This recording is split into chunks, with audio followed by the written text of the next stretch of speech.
I call the meeting to order. It's now 7:02. So on this day, April the 20th, 2021, the Altadena Town Council monthly meeting is called to order. So the first item on the agenda is item 1.1, which is the introduction. So welcome everybody. We do have another full agenda, which is really good. And we have an exciting meeting with a couple of possible applicants, which we'll go into later. And so welcome everybody, and looking forward to a very fruitful evening. I'm going to move on to item 1.2, roll call to Council Member Wong. Thank you very much. My streaming video is a little slow, so you see my name there. But roll call, Victoria Knapp. Present. Amy Lyford. Present. Billy Malone. Present. Nick Arnson. Present. I'm here. Hannah Petrie. Present. Dr. Sandra Thomas. Present. Chris O'Malley. You have Chris here? Oh, Chris. Anybody see him? He will be here. He should be here. Don't see him. Anybody see him on there? He may be late. Okay, let's move on to Veronica Jones. Here. Daryl Aranda. Hello. Is Nick joining us today? Santangelo. And then Ellen Peck. Present. Reginald Wilkins. Hello there. Hi. Doug Cauliflower. Here. Sylvia Vega. Present. And Diane Marcussen. Here. That should be everybody. I think we're just missing Chris.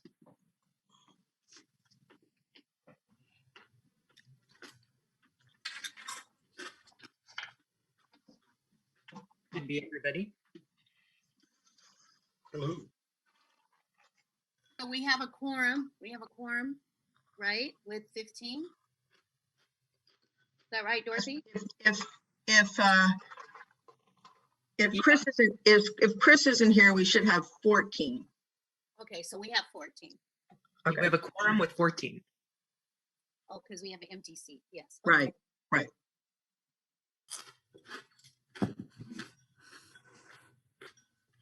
Somebody's eating. Yeah, somebody's eating. So, like we always mention, if you're not speaking, make sure you mute because everything will be heard, and it also creates feedback for everybody else. So, if you aren't speaking, please mute and then turn yourself on when it's time to speak. Okay, moving on. Item 1.3, approval of March 16th, 2021 meeting agenda, which I believe that is actually the wrong date. I believe that was the first change on the agenda that we need to approve it to April the 20th. I'm sure it's a copy paste issue, so thank you. Okay. Council Member Jones. Good evening, council members. You received the agenda ahead of time, and I'd like to know now, are there any additions or changes to the agenda as you received it? Yes. Diane? Yeah, I would just like to put an item under committees for land use, about 30 seconds. Okay, so that will be 3.2 land use. Okay. Isn't that item 6? So it'll be 6.3? 6.2. Yeah. 6.2. Yeah, Okay. under committee, yes. Okay, and I know Chris had an item, but he's not here. I'm right here. Oh, he's there. Okay. Yes. Apologies for being late. I'd like to amend the agenda. I'd like to make a motion to award a certificate of appreciation to Matt Dubiel of Vision Zero. Wherever you feel like putting that in is fine by me. Okay, Billy, where should we put that item? Okay. Special presentations. Do we have the certificate? I made one up. I can screen share it. Okay. Well, first of all, I'm going to put that actually out to a vote because it's added to the agenda. So all those in favor of adding that to the agenda. Wait. Chris made a motion.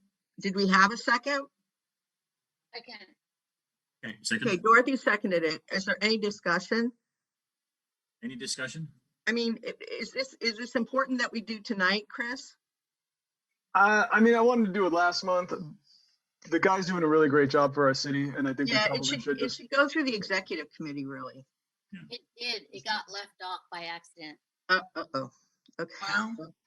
I think it's appropriate, but I think that Okay, that's fine. the standard certificate that we usually give out, and we'll compare what Chris has. But if it's not in line with what we usually do, we'll just make sure it's updated.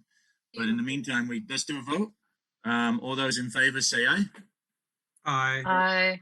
Aye. All those opposed say nay. Any abstentions? So moved unanimously. And then I would say, the question is, where do we add it to the agenda? Could it be Uh, added under Do I, committee reports? After special presentations? Yes, Okay. So item 4.3. 4.3. Okay. Thank you. And then Councilmember O'Malley, I believe, as it's your motion, you will be doing the presentation. Okay. Any more amendments? Any more changes? Chair, it's Victoria. Okay. Go ahead.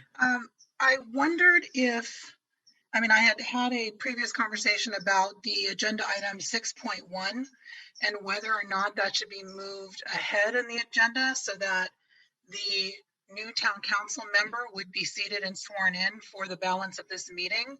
I could make a motion to do that.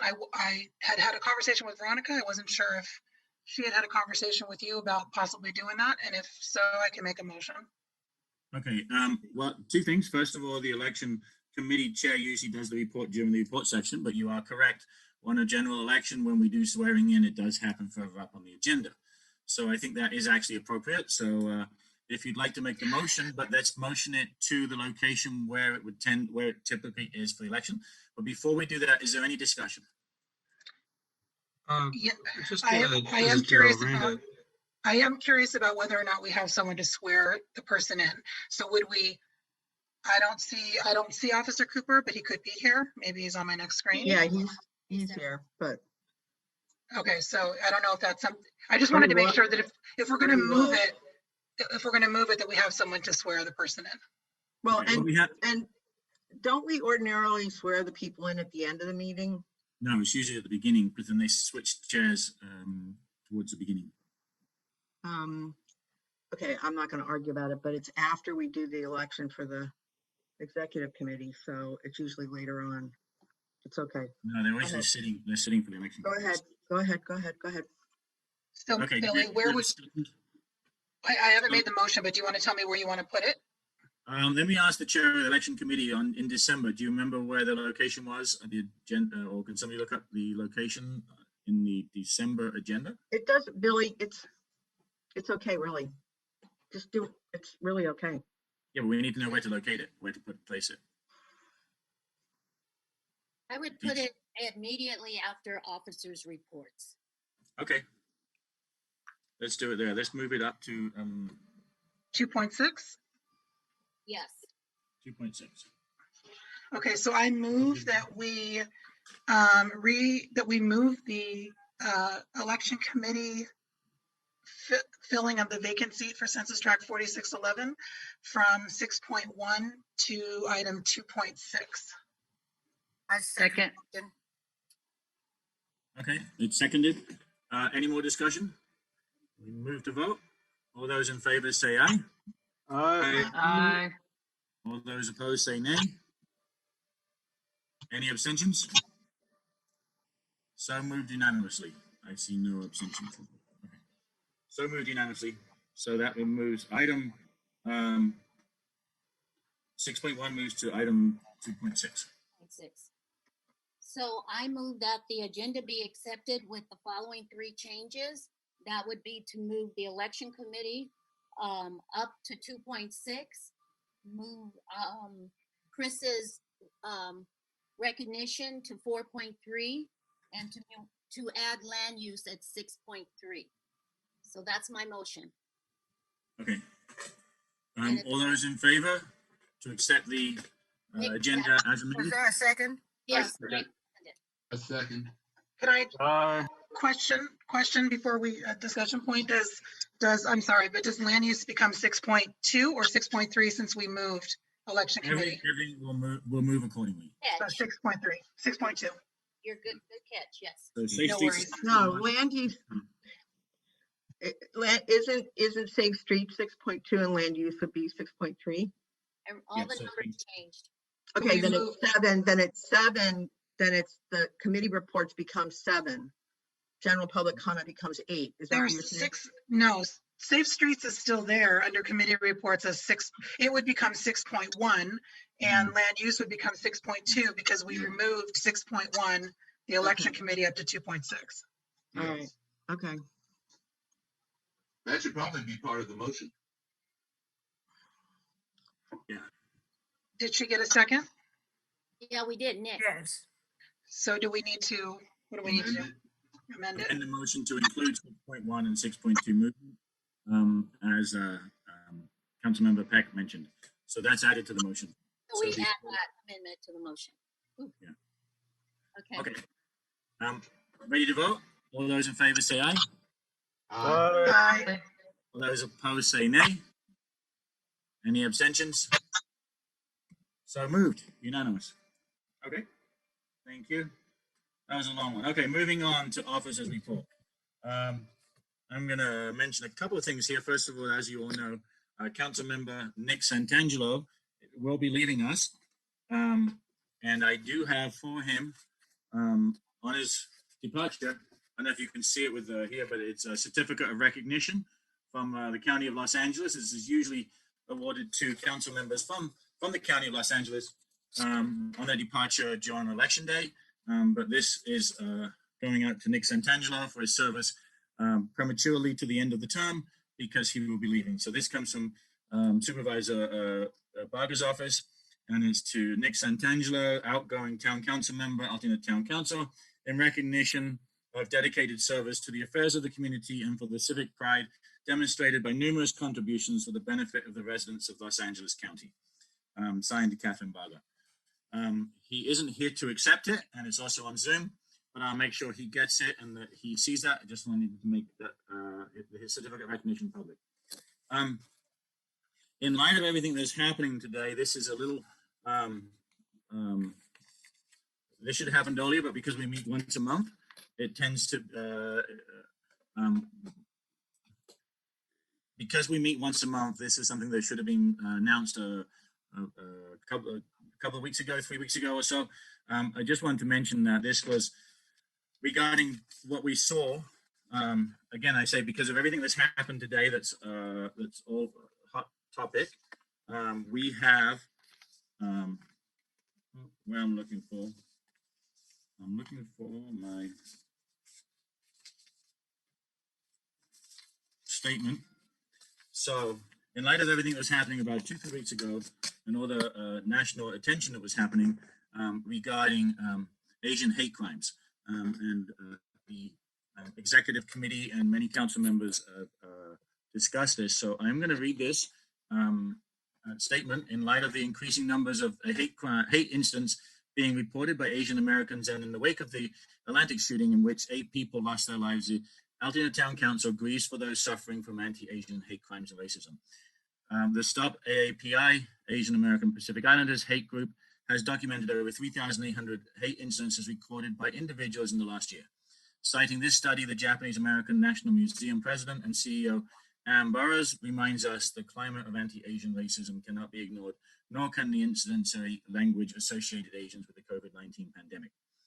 We stand in solidarity with the Asian American community. We must continue to educate ourselves and our community on the systemic racism and implicit biases, and use our voices to call out racism and affirm the dignity of human and ecological life. We call upon individuals, organizations, elected officials, and our government to address the issue of racial justice for Asian Americans and Pacific Islanders. We stand with all oppressed people and work to end racism. I just wanted to make that statement from the town council, and that was, again, we are going to be talking about recent activities, which I'm going to pass over to the chair. There was one I have been getting some several different emails. I just want to give people an update on several people that have commented and asked me because of last month's moving of the agenda regarding leaf blowers. I've been talking with county, and I will be giving you the correct person to contact. We have alerted county to what happened at the town council meeting, and that we are passing along all the information we have. We're just trying to make sure that we get the right alliances and the correct person that it goes to, rather than it just going sporadic. Currently, we do have Anderson Corey Public Health, but we want to make sure that it's not just him, but who else everything goes to. That information and where to send correspondence to, I will be releasing at the earliest convenience. Okay, moving on. Item 2.2, Vice Chair, Councilmember Jones. Good evening again. I want to ask everybody just to kind of bear with me. Today is very emotional, I'm sure, for most of us here. So I just want to just ask you to bear with me tonight, because it's been really emotional. So today, George Floyd's family got to take a breath. African Americans in this country got to take a breath. George Floyd did not die in vain. Let's honor him tonight by promising to continue the fight against systematic racism. Let's honor him by being kinder and nicer to each other in the way we speak, in the way that we deal with each other. Just be a little bit more patient and a little bit more kinder. That's the start of ending all this hate that we've seen and lived through. Just the pandemic alone was enough, but to have this on top of it is really emotional and hard. So I ask tonight that we take a moment to breathe in silence. So can we take that moment and just take a breath?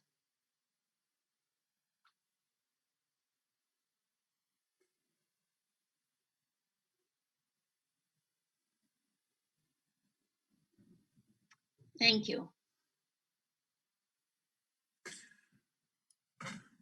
Okay, before we move on, and I did speak with Vice Chair Jones, in light of everything and how emotional everything is, and to make sure that us as a town council make sure that we're always standing on the right side of justice. You know, I'd like to move and ask if we can last year, after the George Floyd incident, we issued a public statement regarding the ATC's position on racism and injustice, and it was out publicly. So I would like to reissue that statement in light of everything that happened today. But we shouldn't accept anything that is not correct.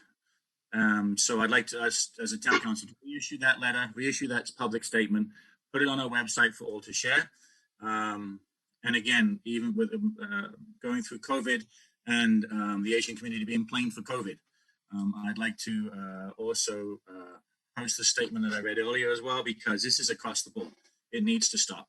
And I want to make sure that as a town council, we approve and stand behind what we say.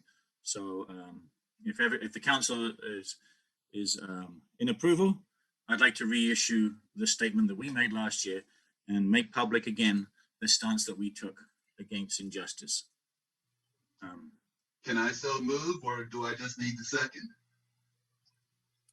I am actually not, you know, strangers, as chair, I'm not sure if I can make that motion. Whether it has Chairs to do be- not so make moved. motions. I will second. Okay, so moved by Councilmember Peck and seconded by Councilmember Aranda. All those in favor say aye. Aye. Aye. Aye. Opposed, say nay. Any abstentions? So moved. So we are going to make, again, our stand position public. Okay, moving on. Item 2.3, recording secretary, Councilmember Jones. Good evening again. I stepped into this position because Nick Santangelo vacated it on March 26th.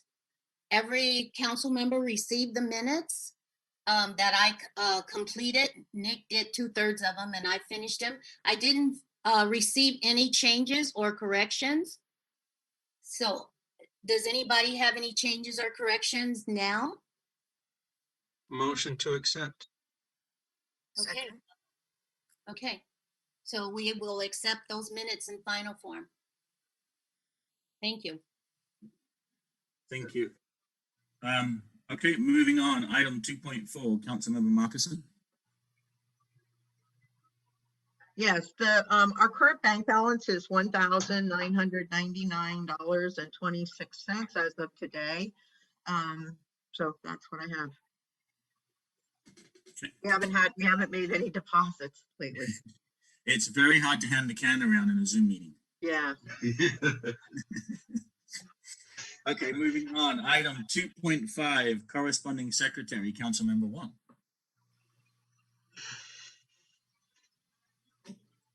You're Council- muted, Dorothy.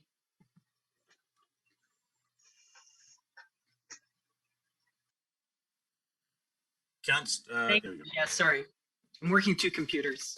I've received a lot of announcements as we seem to be moving along in a variety of ways. So one is save the date, May 25th. That is the ACONA meeting. And on that so far is SCE and fire and drought.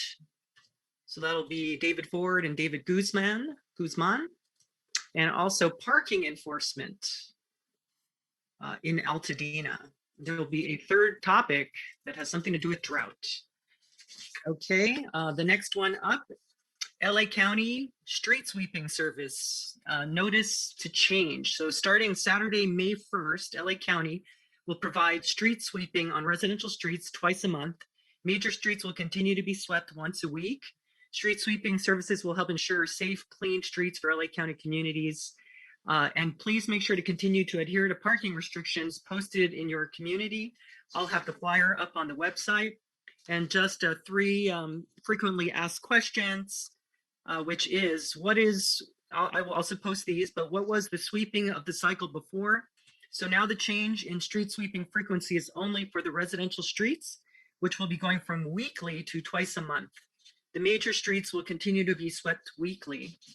And then what prompted the change? Providing the right level of service will allow Public Works to provide clean streets and focus resources on maintaining and improving our streets, sidewalks, and urban forest. The other frequently asked question, is there a plan to reassess road conditions in 60 to 90 days to ensure there's no significant buildup or debris? And Public Works will be assessing the cleanliness of the roads and may make adjustments as necessary. So again, I will post the contact information on the website. We have some great folks working on that. And then starting May 3rd, 2021, the Devil's Gate Dam Reservoir Restoration Project, LA County Public Works will resume sediment removal at the dam as early as May 3rd, and will continue these operations through November. LA County Public Works, in coordination with the contractor Griffith Company, began preparations on April 19th to resume excavation and removal inside the reservoir. So we're farther along in excavation and removal quantity from the reservoir that originally was predicted. Therefore, the project may very likely be completed by the end of November 2021. And so I think I posted that on the website, or I will. And then a note from the folks at Passara, the Warmington development will be starting demolition on Monday, April 26th. So if anybody has any questions about that, that will be Farmington. And I think that's it for now. Thank you. Okay, thank you, Councilman Wong. Moving on, item 2.6, and the moved portion, and I'm going to go over to the election chair, which is Councilmember Jones.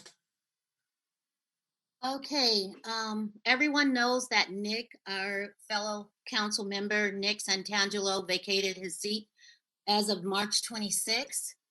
We put out an announcement and a call for a resident to fill that seat in census tract, census tract 4611. We got 3 responses. We ended up in the final, toward the end, we ended up with 2, Pat Sutherland and Madeline Barber. And Madeline is here, but her computer says, where is she? Her computer says social. So what is that? She's up there. I can't hear you, but that's her up here. That's not her name on her computer. So we're going to allow them to make their statements, after which we might open it for questions. Is that right, Billy? And then we'll take a vote. Yeah, after each statement, if any council member has any questions of the candidate, they feel free to ask. And I did send out the statements to everyone.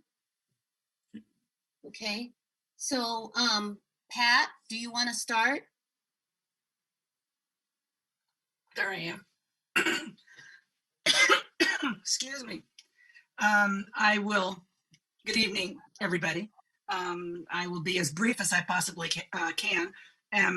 I know that you received the my statement of qualification, as Veronica said. Full disclosure, it looks like I left something off of that too,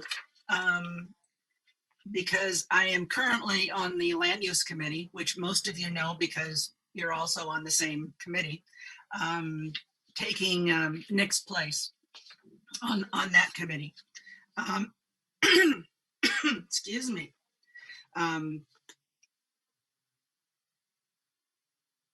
I think that hopefully, because of my 6 years on the council, most of you know what it is that I've done on the council, how I've helped on the council. I have, I believe, a promise that I would make to you if you elect me this time. I'm not sure if everybody knows what happened to me last November when I was doing my campaigning. I managed to,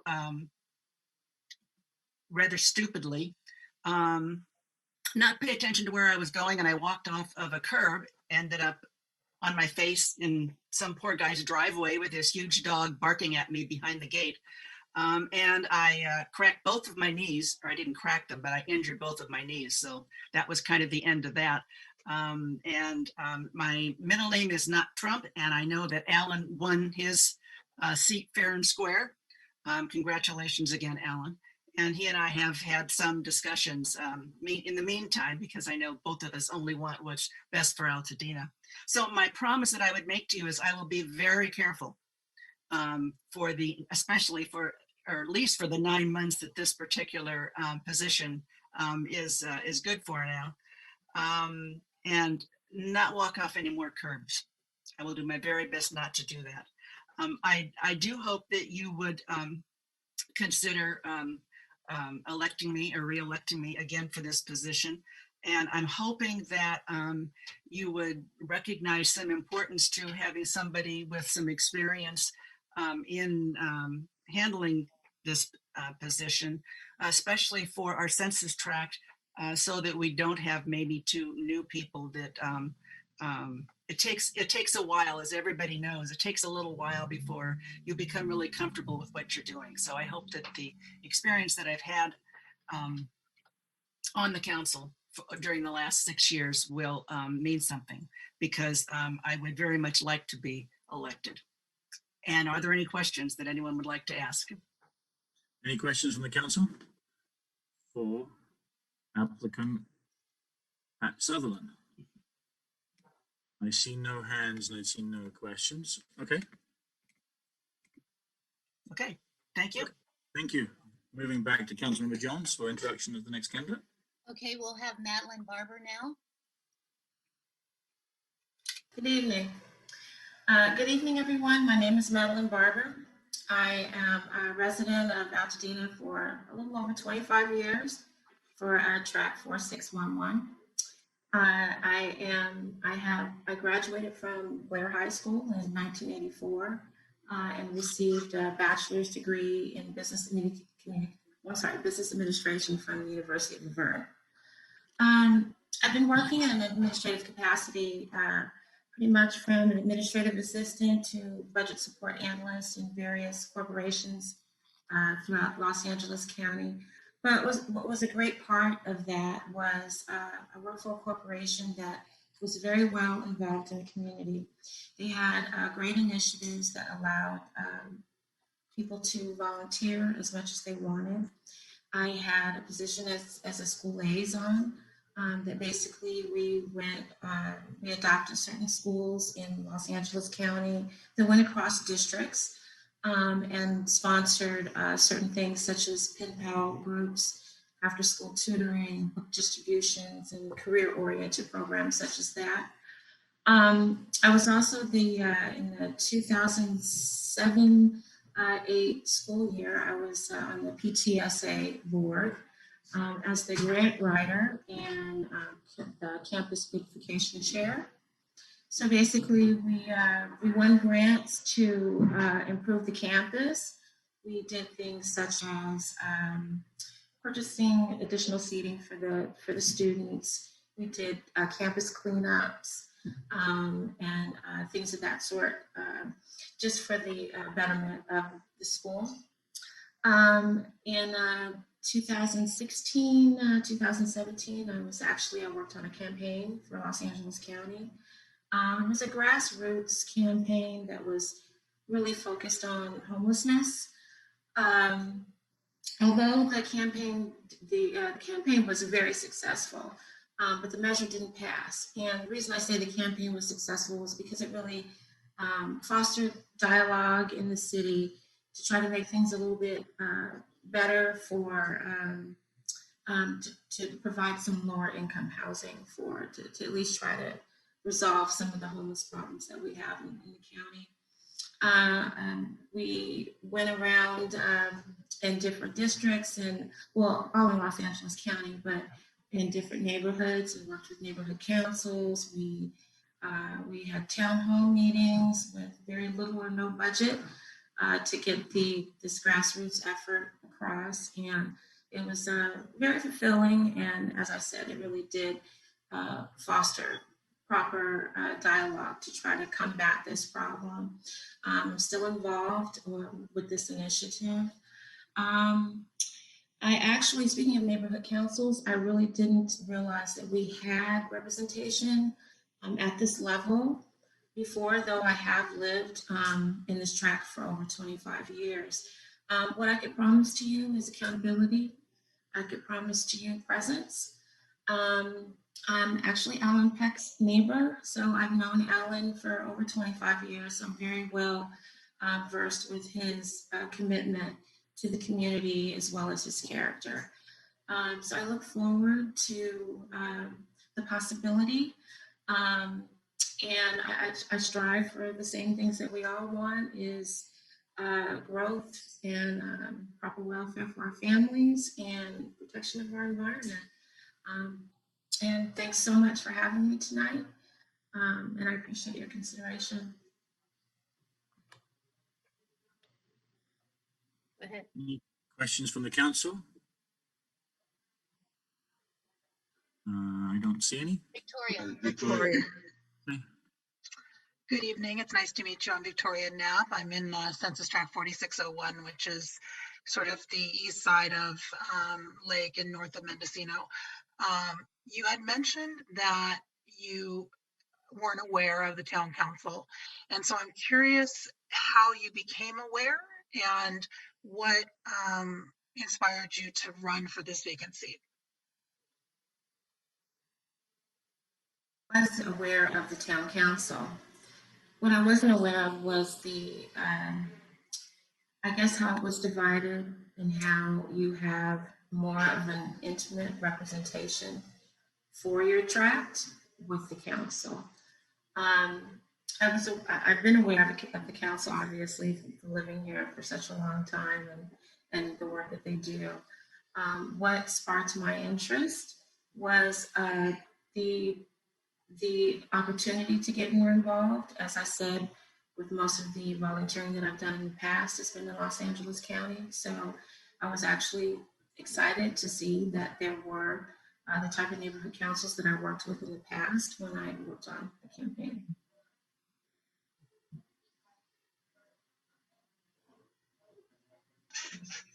Any other questions?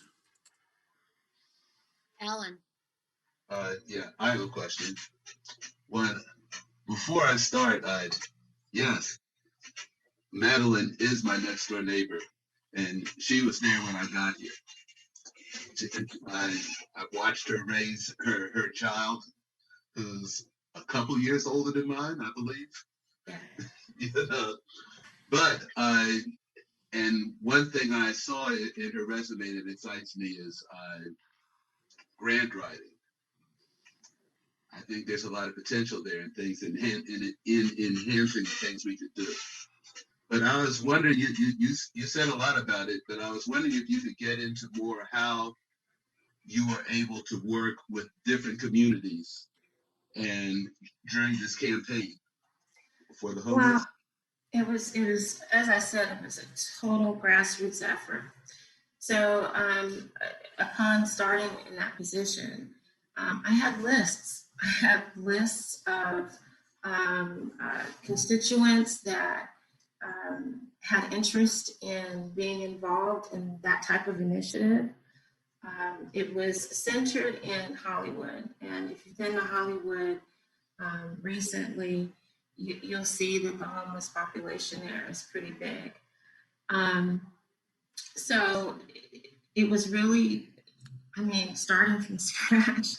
It was building, they had lists and building databases and sharing lists and calling constituents to see if people were still interested in the measure and if they would vote for the measure. So it was really from bottom up. There wasn't a lot. We were outspent considerably. It was a lot of effort, really, without without money. So it was a lot of phone calling to find places to have town halls, to get the word out to all the neighborhoods, to participate, and to come and to listen and to speak, and just to try to get some, just to get a vibe of the community to see how well the measure would actually do. Thanks. Anyone else? Any more questions? Okay. Back to Councilmember Jones. okay, council members, we're gonna get ready to vote. I ask anyone who's not a council member, please don't vote. Normally we would be in person and it would be easier. And this is the first time we've done this, so bear with us. But Pasadena Media is going to put up a poll. Each council member will do that poll, and only you will be able to see who you voted for. And at the end, Billy can verify the votes. We'll be able to verify with Pasadena Media that only council members voted.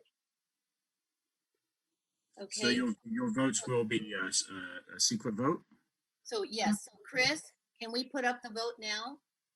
The ballot? Okay. Everyone has a ballot in front of them. Please vote for one.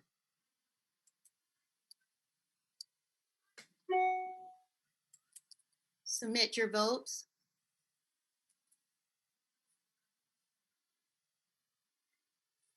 Everybody done? We're done? Yes? Okay. Chris, can you show us the results?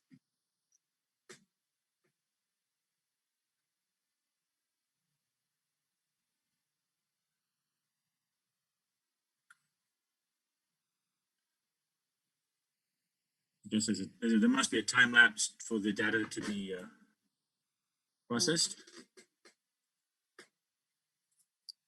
So just bear with us, everybody. Yes, yes, you should show the votes, Chris. Yes. We'll add them up. Okay. Does everybody else on the council sees this? I do. Okay. I don't have the exact number of votes, although we will, after the meeting, we will verify because this is hosted by Pasadena Media. So we will verify after the meeting. At this time, before I actually announce the winner, I'm going to ask Officer Cooper, I can see him right now, if he's willing to do the swearing in ceremony. I did just text you in chat. It's only a couple of sentences. Lieutenant Skaggs was going to do it, but he's not here. So Yeah, I texted to him earlier too, so. okay. So I'm assuming that Officer Cooper is he going to agree to this or not? I can do it, but I'm looking in the chat right now. I'm just not seeing what it is that you guys want me to read off. So I'm looking here. Okay. Could you forward it, or maybe Chris and Pasadena can forward it to Officer Cooper. Okay. While that's happening, the results of it, it was 88. Could you post that again, Chris? I want to make sure I give the right percentages. It's 80. Can I see that again? I want to make sure I'm announcing the correct numbers. It comes up as a percentage, not as an individual vote number. So Pasadena Media will also send me the link again with the exact percentages of the vote. I think it was 81-19. It was 81-19. Okay, I wonder if it was 81. 81-19. Okay, 81% to Madeline Barber and 19% to Pat Sutherland. So we have a new confirmed council member, Madeline Barber. So welcome aboard. And I know Pat Sutherland will be around and is still on land use, so we will see her. So welcome aboard. And if Officer Cooper was able to see. Sure. I, Madeline Barber, accept the. Raise your right hand. Okay. I, Madeline Barber, accept the position. Sorry. I, Madeline Barber. I, Madeline Barber. Accept the position bestowed upon me on behalf of the community. Accept the position bestowed upon me on behalf of the community. I pledge to faithfully execute all duties and responsibilities. I'm sorry, can you repeat that? I promise to, I'm sorry, can you repeat that? And to uphold the town council bylaws and ethical standards during my term in office. And uphold the bylaws, and I'm sorry, I'm so nervous that I'm. It's okay, that's okay. Repeat that last for me, please. The town council's bylaws. The town council's bylaws. And ethical standards. Ethical standards. During my term in office. During my term in office. Oh my God, look at that. Get that lady off of there. What are you doing? Well, welcome aboard. This term. Right, yeah, sorry. What happened? You guys, we need to get that public works off of the screen. I don't know how to get, okay, she turned it off. Okay. Okay. All right. Congratulations, Madeline Barber. Welcome to the council. Congratulations from everybody. Good luck. Your term will now run till the end of this election year, at which time you'll have several months' experience and decide whether you want to run again. So that's good. So congratulations. Welcome aboard. You are now officially a seated member, and that was a first. We did have our first election via Zoom last year. We have never appointed somebody via a empty seat via a Zoom meeting before. You are the first. So congratulations. Okay, moving on. Item 3, public safety report. Item 3.1 for Officer Cooper, and I am sorry to put you on the spot, and I thank you for your help. No problem at all. I'm glad I could help. So what I've got some stats for the month of March. In the month of March, we had a total of 14 traffic collisions. 9 of those were property damage only. We had 3 that had some form of injury, and we had 2 that were hit and run, non-injury collisions. Couple things I wanted to talk about tonight was that schools are back in session. Officer Keller, who I'll be introducing you to here in a few moments, and I have gone around to a couple of the schools, and we're going to continue to do so to see if they're having traffic concerns and what those specific concerns are now that we've got some traffic back around the schools. And so we can see what we can do on our side to try and help alleviate any of the issues that they're having. I've currently got the radar trailer set up on Windsor Avenue, but I plan next week to try and move that over maybe by one of the schools that is located on a street that has got a little more traffic on it, so we can just make people aware of the 25-mile-an-hour zone there by the school when the students are present. Our office is back open for car seat installations by appointment only. If you have a car seat that you need help installing, you can call our office, and I'll give you the number now. It's 626-296-8100, and just set an appointment so they can get you in to get that taken care of for you. Next, I had Saturday, May 8th. We have got planned a DUI and driver's license checkpoint that will be held in Altadena. The location of those are announced the morning of the checkpoint. So the checkpoint will be that evening, and they'll announce that location that morning via the media. April, this month, is Distracted Driver Month. So I wanted to share just a couple of stats. The last full year we have of tracking was 2019. And in 2019, we had 698 crashes that were reported in California and 108 deaths with 13,500 injuries that were reported through distracted driving.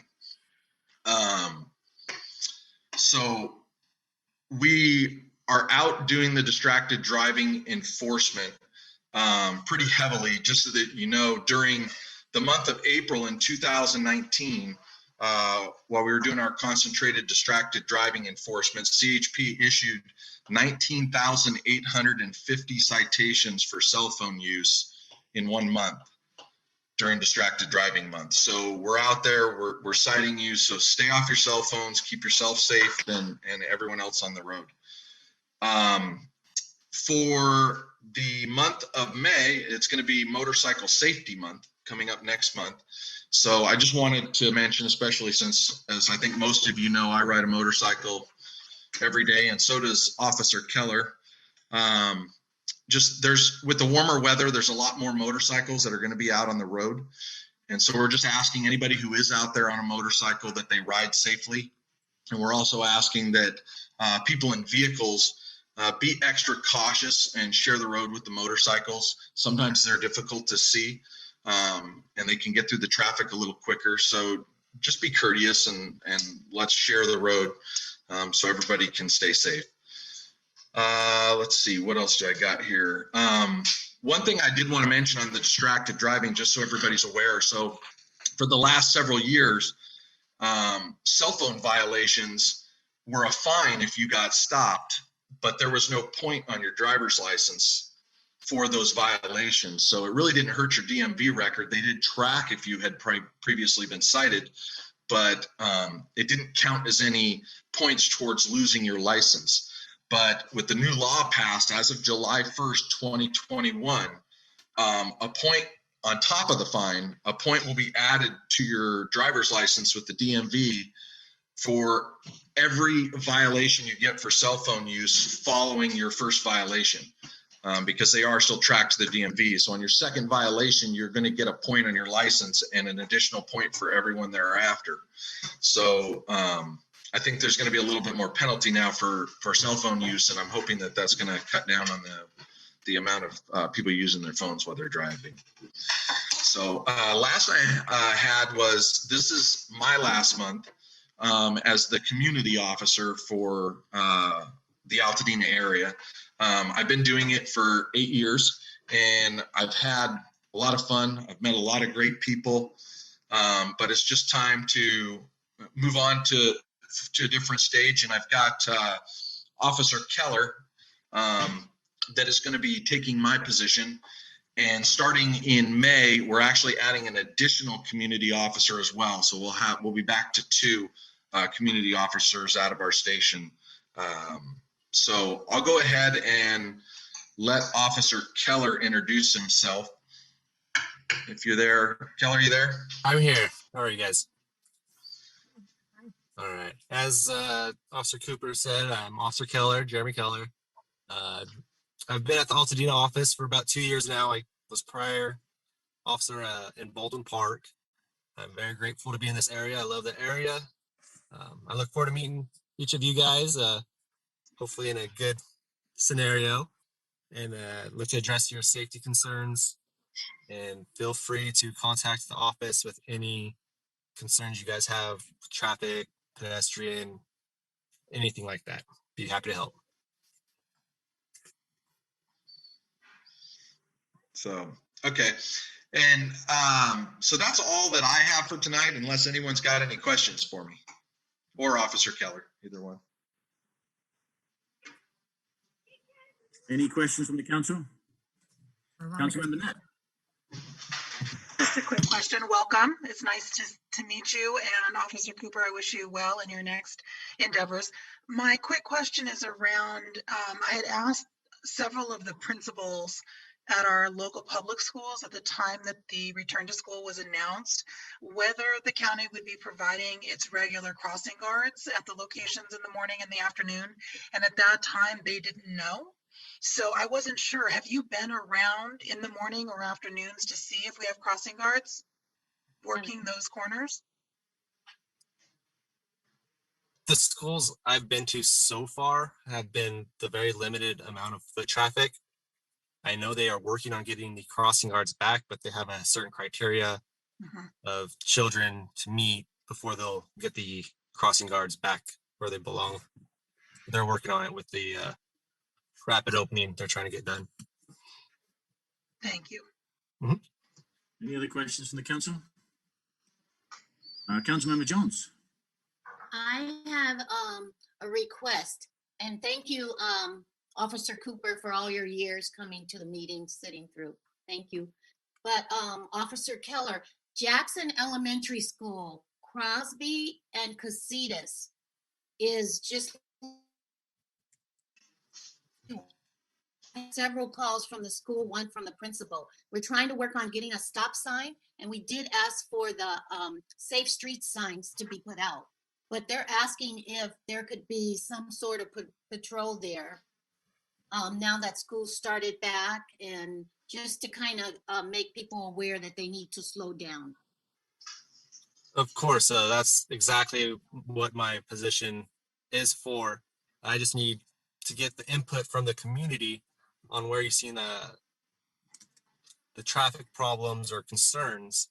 And as soon as I get that information, I'll be out there to do extra enforcement and whatever I can do to address those concerns. Okay, so it's Casitas and Crosby. I mean, if you could be there tomorrow, that would be great. I can try. No promises. There's a whole list of concerns in the area I'm trying to address. I'm doing my best. I tried.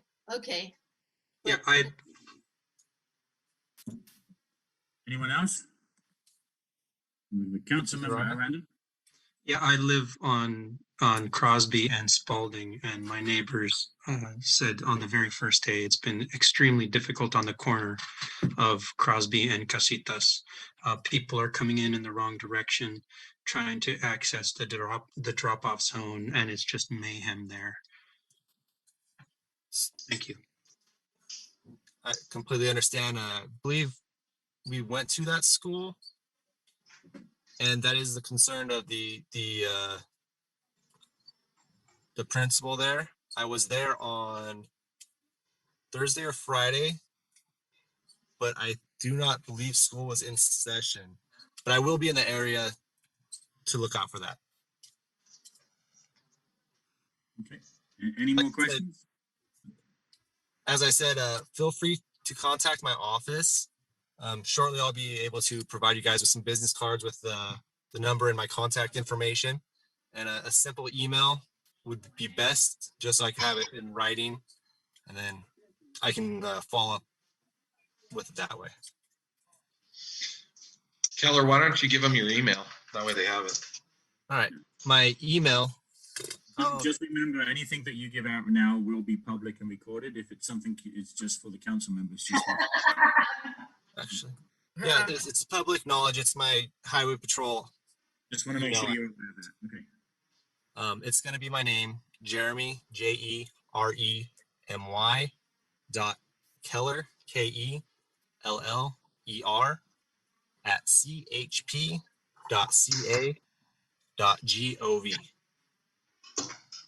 Like I said, I'll be sure to give a couple business cards to Mr. Malone, and he can send them out as necessary.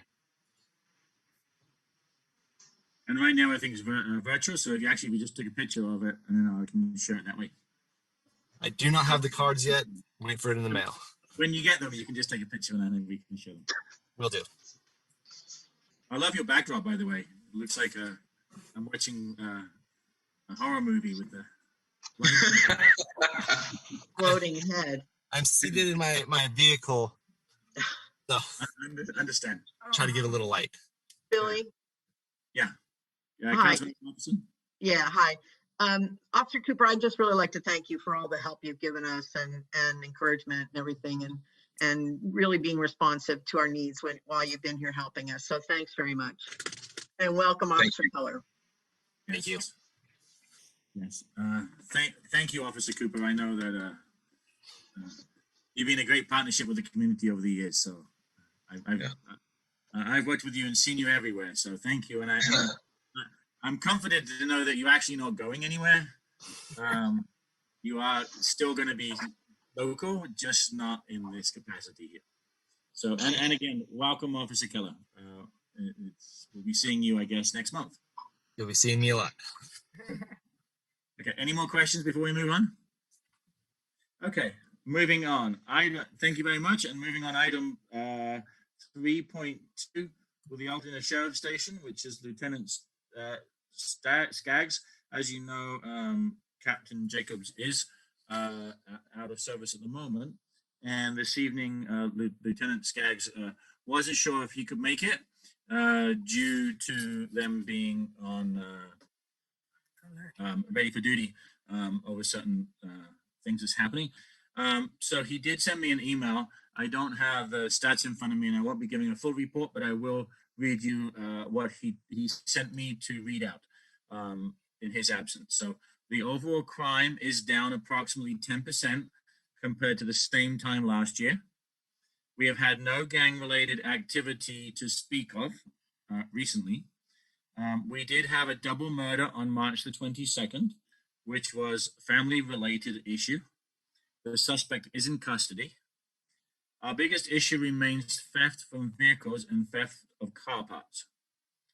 People should try to park their cars in their driveways and make sure it is locked and nothing valuable is visible. We will also continue to try to have reserve deputies out on weekends, patrolling the streets around the trailheads to prevent illegal parking. I don't know if there's any questions for Lieutenant Skaggs, but I do not know the answer. So that's the information I have on the update from the sheriff station.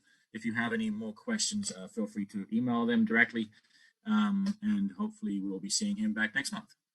Okay, I'm going to move on to item 3.3 under public safety reports, and Maria Grycan. Okay, good evening, everyone. The stats for the month of March. In Altadena, there were a total of 301 responses. 243 of those were for medical calls, and we transported 198 patients. There was one fire on March 12th on Allegra Lane. Unfortunately, I don't know what kind of fire that was. There were no details available in the reporting system. So I don't know if it was a cooking fire or a trash fire. I have no idea. I would say it was not on the significant side because there was no property or contents damage involved in that at all. We did have 2 gas leaks with no damages during the month, and then we had 4 instances of wires down, and we had 8 traffic collisions that are listed on your report, including 3 that were versus pedestrians. And that is it, unless there's any questions. Any questions from the council? I don't see any questions. Okay. All right, Councilmember Wong, I do see one question. Sorry, thank you for that, Maria. I was just going to ask, we had this kind of Santa Ana condition come up. So do you feel like we're in high fire alerts 24/7 now, or do you have any advice for us? Just be on the ready. Well, I would say to start looking at your brush clearance. That's going to be coming up in May.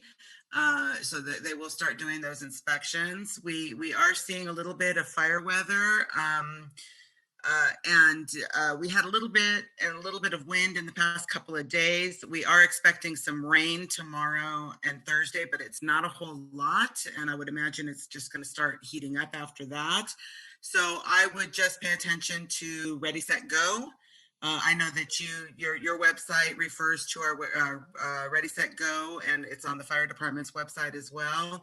And just be vigilant and make sure you're paying attention, especially on those windy days, and following some of the tips that we offer in that program as far as parking facing out. Make sure you have gas in your car. On a really, really, really windy day, especially if a fire starts somewhere, maybe consider packing up some of your most valued possessions and pre-packing them in the car just in case. If you have to evacuate, you're a little bit ahead of the game. And just keep combustibles, keep wood. If you have wood in your backyard, keep it at least 30 feet away from the house. Move your patio furniture away from the house. Just, pay attention to things like that. You just don't want to have those combustibles near the house. And if you haven't already closed off your vents, make sure that you're closing off some of your vents or all of your vents and putting in ember resistant vents, because that's the biggest problem that we have is flying embers working their way into the house. That's how most of the homes that we lose during brush fires, that is how they are lost. It's not from the fire front, but it's from those flying embers that found their way into the home. So we always want to look at the home and then work our way out. Thank you very much. I might have one question that I hear several times throughout town is that now that the weather's getting warmer and you're getting the backyard barbecues, and I hear people, they're lighting the backyard fire pits, and there's several people complaining about why are they lighting having a live fire, even if it's in the fire pit, especially with canopies low in the area, like. Is there recommendations, non-recommendations, where it comes to backyard fire pits, even if they're the kind that you buy in the Halberstadt? Well, I'm going to answer part of it, and then I think I'm going to turn the other part over to Chief Mackey. I believe he is here, but the part that I'm going to answer is it depends on what kind of a fire pit you're talking about, because for the most part, in the high fire danger areas, open fires are prohibited. Now, if we're talking about a fire pit that is the propane run ones with the little decorative glass that's in the front, and then you light the propane tank and you've got the little flame, that's not throwing off any embers. That's not doing anything. So those kinds of fire pits are fine. But it's the ones that are, the true fire pits where you're burning wood or you're burning, something else and it's throwing off an ember cast, that's when it gets more dangerous. Chief Mackey, you want to jump in? Yes. Once again, good evening, Town Council. Yeah, you're correct, Maria. The propane grills or pits are fine, but the wood burning pits, I definitely would recommend the residents not use those, obviously in the wind prone area. As Maria mentioned, next month we're going to start our brush clearance. So Once again, Ready, Set, Go was what we direct everybody to go to and follow on our website. We're expecting another dry, busy fire season that we did last year. So just stay vigilant. And if you see any smoke, by all means, call 911 so we can get crews out there. Thank you. Any more questions before we move on? Well, thanks for coming. I really appreciate your time. We'll see you next month. So, and thanks for all the wonderful updated info, especially as we move into this hot fire season. So, thank you. Moving on, item 3.4, Altadena CERT with Deb Halberstadt. Hi, neighbors. The father of CERT, retired LAFD Chief Frank Borden, died this month. And he began the CERT program. I just wanted to mention that he had passed this past month. In light of the national increases of active shooter incidents, the CERT team has reviewed the current LASD active shooter video. You can find it on YouTube. And I just suggest that everybody, for their own edification, would look at the newest one. It's on their YouTube channel. It's worth it. It's scary, but it's worth looking at.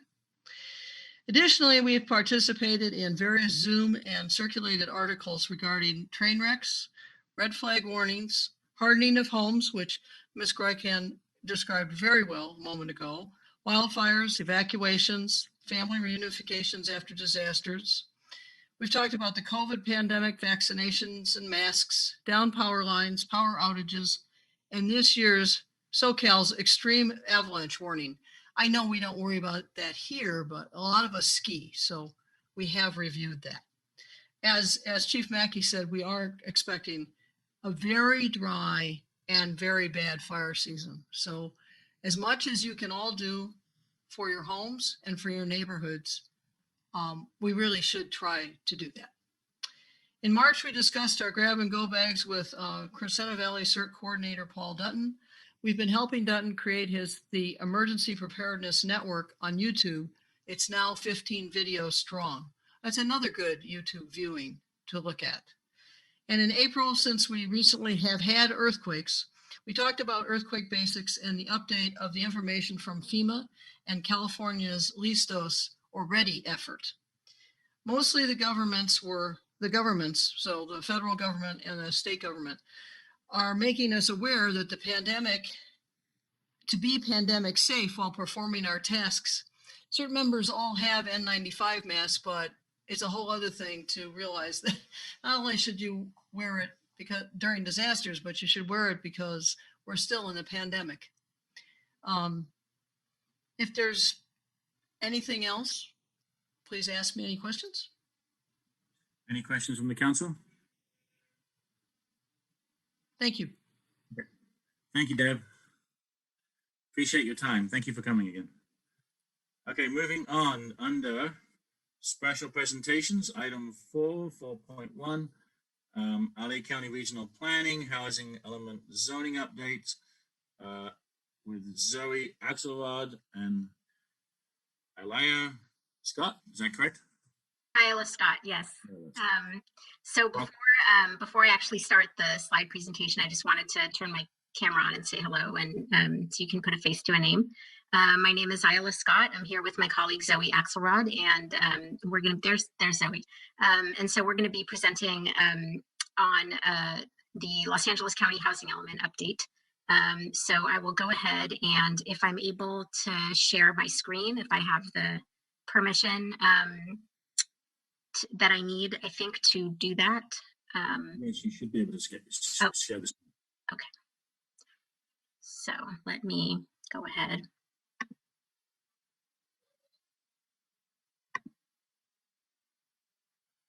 At the bottom of the screen, you should have the share screen button.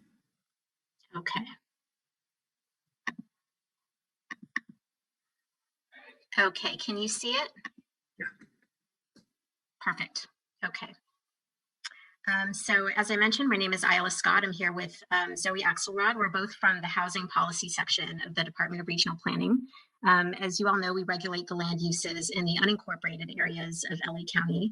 And the focus of our section, the Housing Policy section, is to increase housing choice, affordability, and livability in the unincorporated areas through land use and zoning regulations, and to support the county's broader efforts to address the housing and homelessness crisis. Here's an outline of what we'll be presenting today.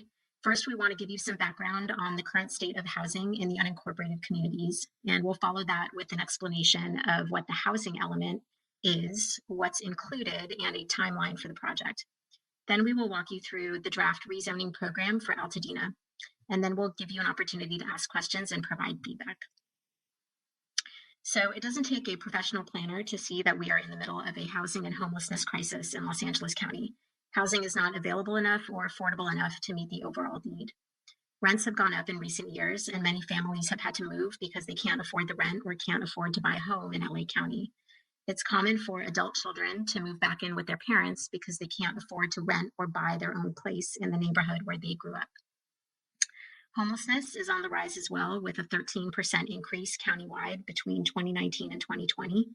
And those counts were completed before the COVID pandemic, which caused tremendous unemployment in the county, and which may indicate that the number of people experiencing homelessness on any given night is growing even higher. In unincorporated LA County, there are almost 300,000 households. And 43% of those households spend too much of their income on housing. There's a kind of a rule of thumb for understanding whether housing is affordable, and it's how much of your income goes to your housing costs. If you're spending more than 30% of your income on rent or mortgage costs, that's a sign that your housing may not be affordable. You may not have adequate money left over for other necessities, such as transportation, food, or health-related costs. So in unincorporated LA County, 43% of households are considered housing cost burdened. Because of that, it is not uncommon for families to double up and overcrowd into housing that was not designed for that many people. One reason for the high housing costs is a lack of supply to keep up with demand. There are more than 300,000 homes where people live in unincorporated communities, including houses, apartment units, condos, and mobile homes. But 77% of that housing is single-family homes. Neighborhoods with individual houses are a really important source of housing, but that doesn't leave a lot of choices for people to find housing that fits their needs. The county needs a range of housing sizes and types, including apartments, townhouses, and condos, to meet the needs of different family types and incomes.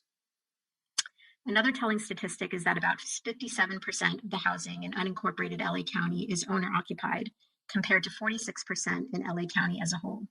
While we often associate high homeownership rates with neighborhood stability, we know that not everyone can afford to buy their own home. And finally, there are more than 1 million residents living in the unincorporated communities of LA County. And of those residents, approximately 13% are over 65 years old. From 2010 to 2019, the senior population in unincorporated communities grew by nearly 30% and is expected to just keep growing. The rise in the senior population has resulted in a demand for smaller, more affordable housing, accessible design, in-home supportive services, and active living. It is important to note that the number of seniors experiencing homelessness countywide increased by 20% from 2019 to 2020, which is another indicator that our existing housing stock is not meeting the needs of seniors in particular. So there's not enough housing, and the housing we do have doesn't match everyone's needs. So how does the housing element address these issues? Since 1969, California has required local governments to have a housing element in the general plan to ensure that every jurisdiction plans for its fair share of housing. The housing element is the county's housing policy guide for the unincorporated communities. It identifies constraints and barriers to housing and includes an array of programs to ensure decent, safe, and affordable housing for current and future residents of the unincorporated communities, including those with special needs. The housing element must be submitted to the state every 8 years. The last housing element cycle was from 2014 to 2021. The next one will cover the period from 2021 to 2029. Housing elements include several components. The foundation for the housing element is the Regional Housing Needs Allocation, or RHNA, in which the state estimates each region's housing needs for the upcoming 8 years. State law requires cities and counties to plan for the estimated number of homes for current and future residents through land use and zoning regulations.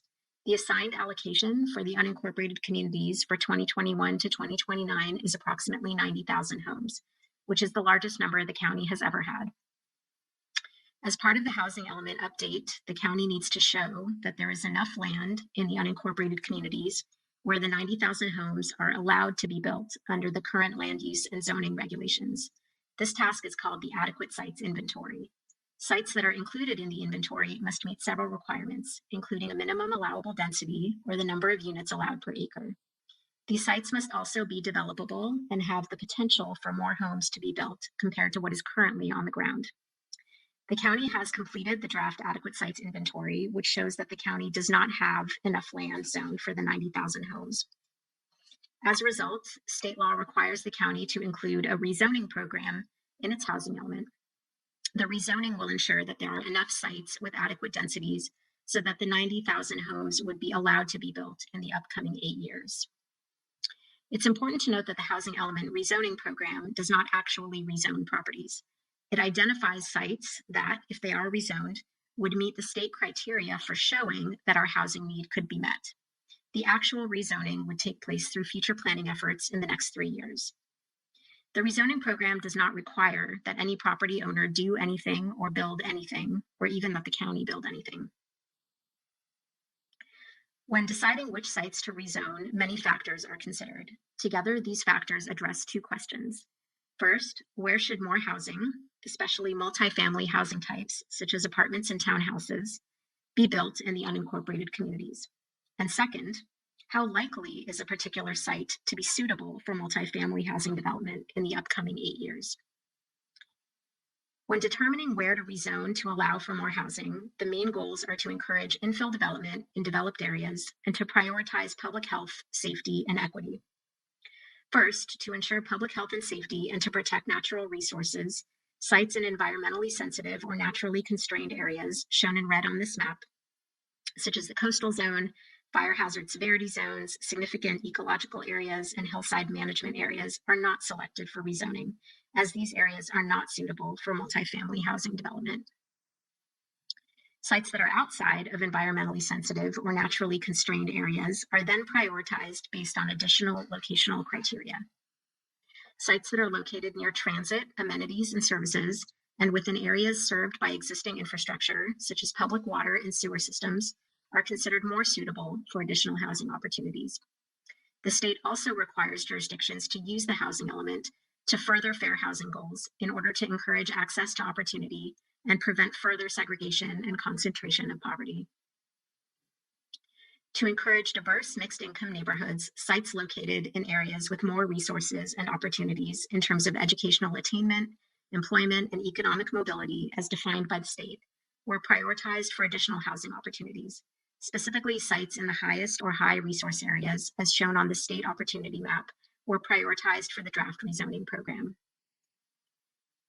Per state law, sites that are included in the rezoning program must be suitable for housing development and have a realistic potential for development during the upcoming 8 years. If a site is not vacant, additional factors are considered to determine suitability and realistic potential for development. For example, we consider the age of existing buildings. The older the buildings, the more likely it is that the owner will want to replace them. A property owner is also more likely to redevelop the site with multifamily housing if the land is more valuable than the existing improvements. Sites that are or have been contaminated, such as gas stations, often require a lot of money and time for cleanup. These sites are unlikely to be suitable for housing development in the near future. Another consideration is whether the proposed land use and zoning regulations would allow substantially more housing on the site than what is currently on the ground. All the rezoning must take place in the next 3 years. The land use and zoning changes will be included in various future planning efforts. Here is our timeline for the housing element. We will be releasing the draft housing element for public comment in May, and will start the public hearing process this summer. The state will certify the housing element at the end of this year or early next year. These deadlines are important, as failure to have the housing element certified by the deadline could result in the state disqualifying the county from grants and funding, or the state could sue the county. Here is how you can stay informed about the housing element, and we'll put this information in the chat box as well.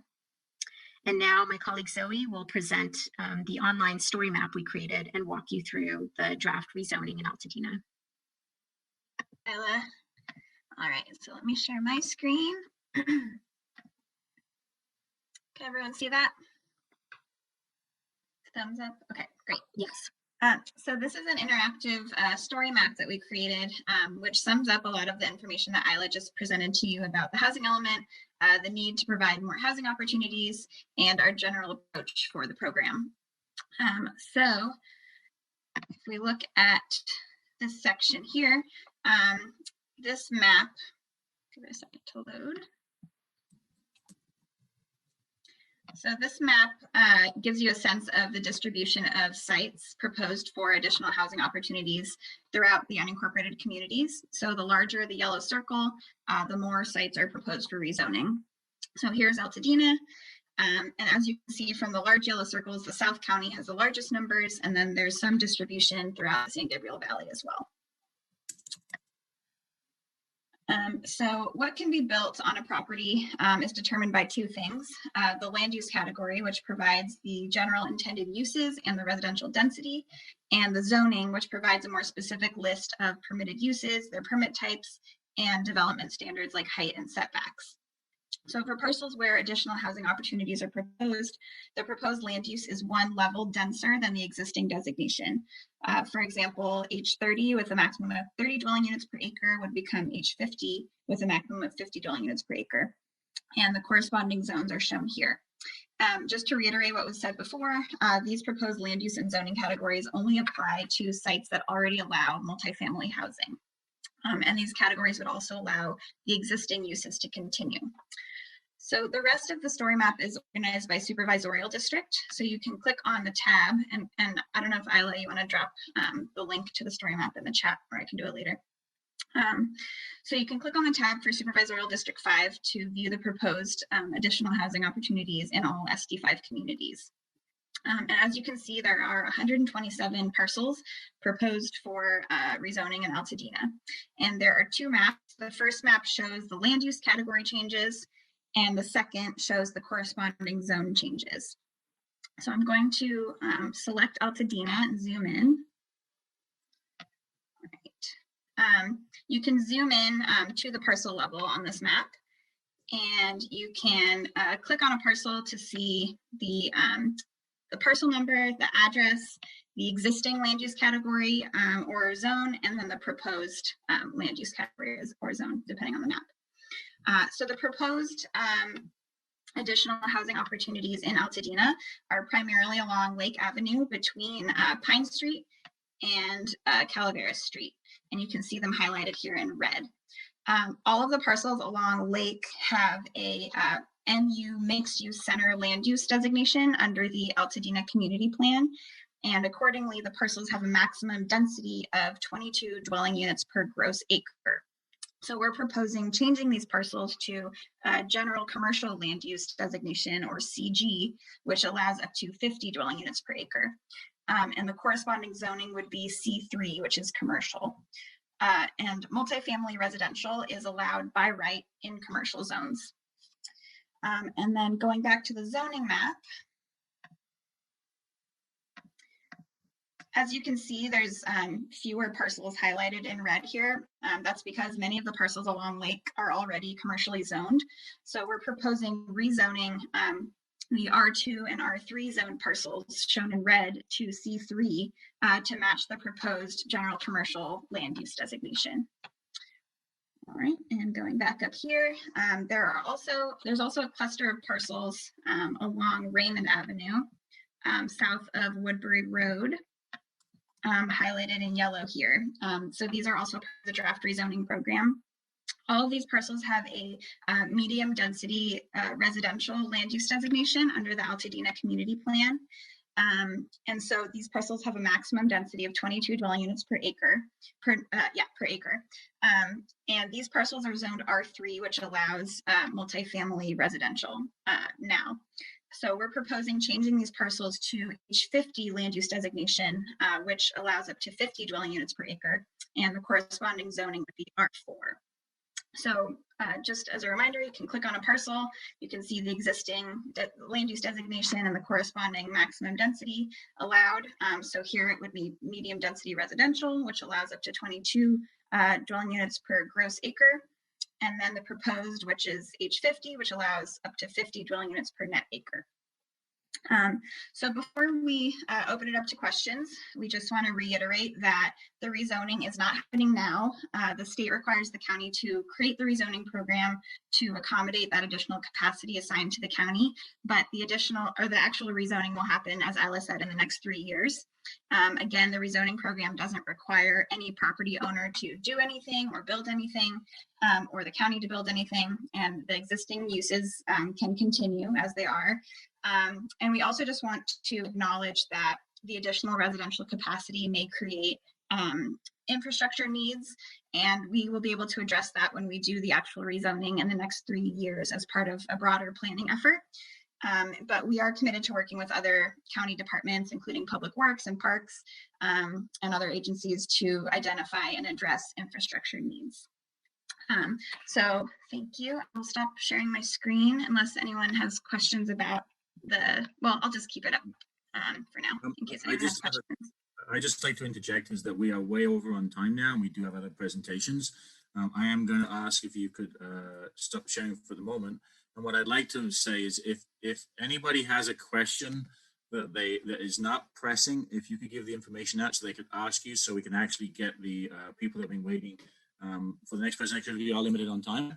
I want to make sure everyone gets in. I will take a couple of questions if anybody has something right now that's pertinent, but if it's something that can be emailed and responded, then I'm going to ask if you can do that, and then if you can share your information, Zoe, then we can do that as well. But in the meantime, I want to try and get it limited so we can actually move on to the next presentation. So is anything pressing from the council? I did see Councilmember Marcussen's hand up. Yeah, sorry. I just have, I think, a quick question, and it doesn't need to be answered tonight. I know I've been emailing back and forth with you guys.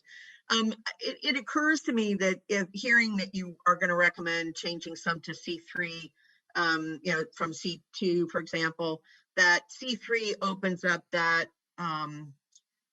plot of land to car repair shops and paint and all that other kind of stuff. So I'm just wondering if there's some discussion about making it be its own, kind of C3 special or something. I know there are specials where they can limit what can be built there, even though it's C3.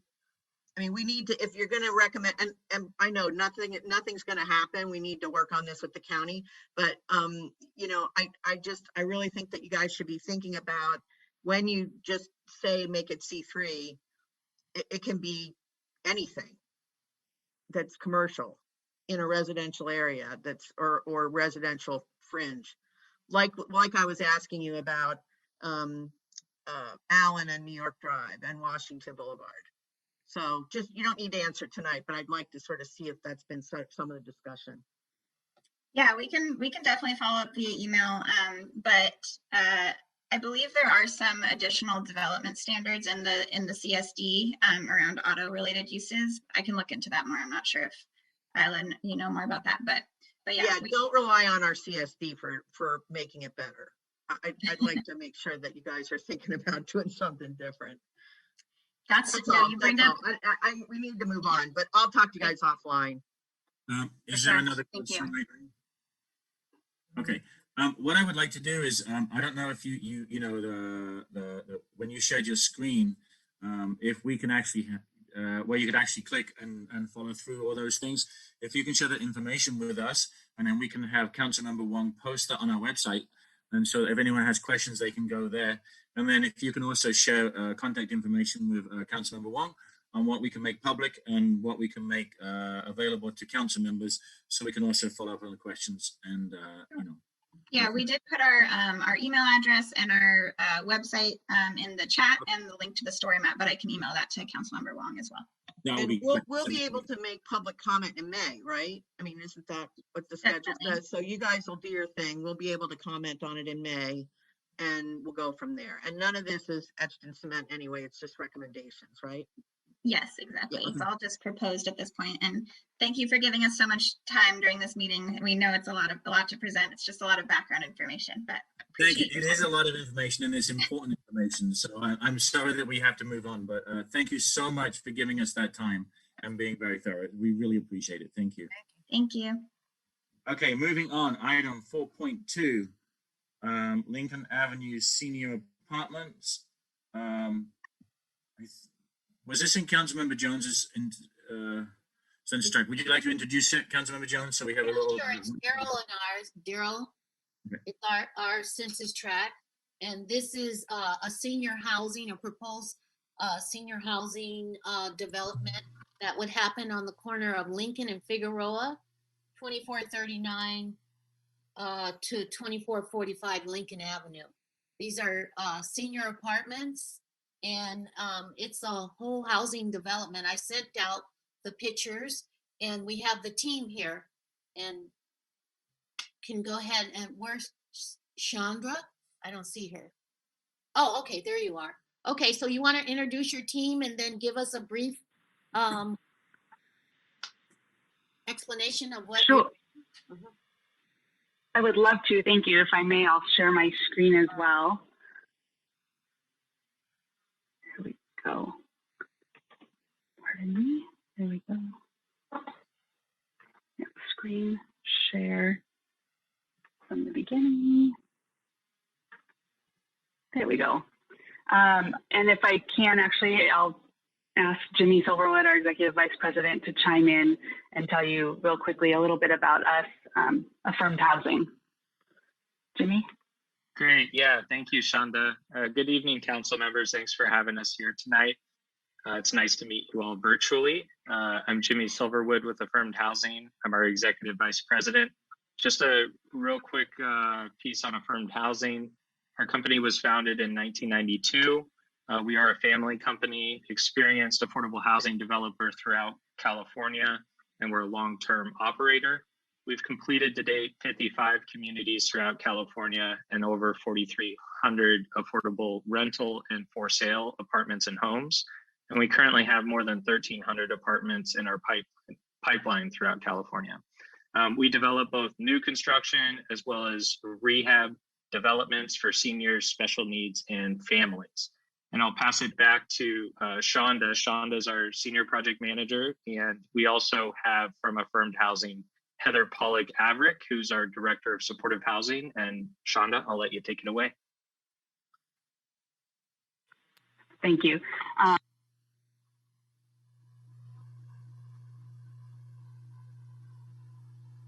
Shonda, I think you hit mute. There we go.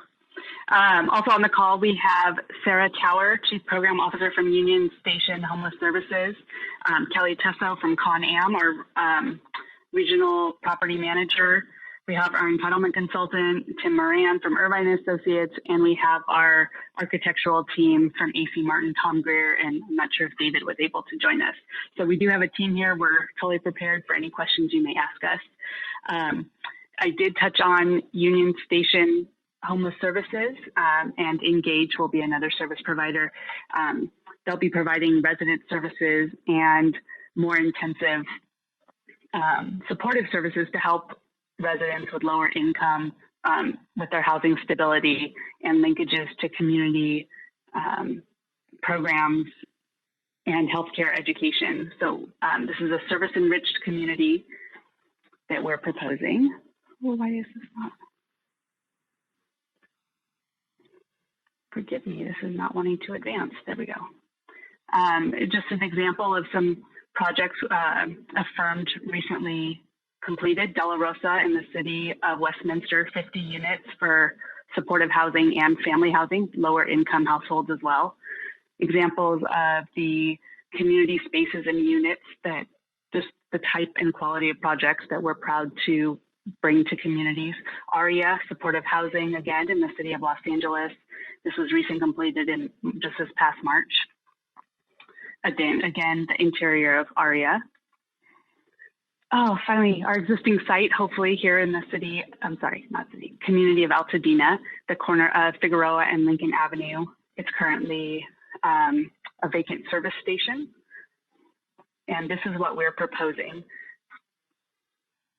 Different views.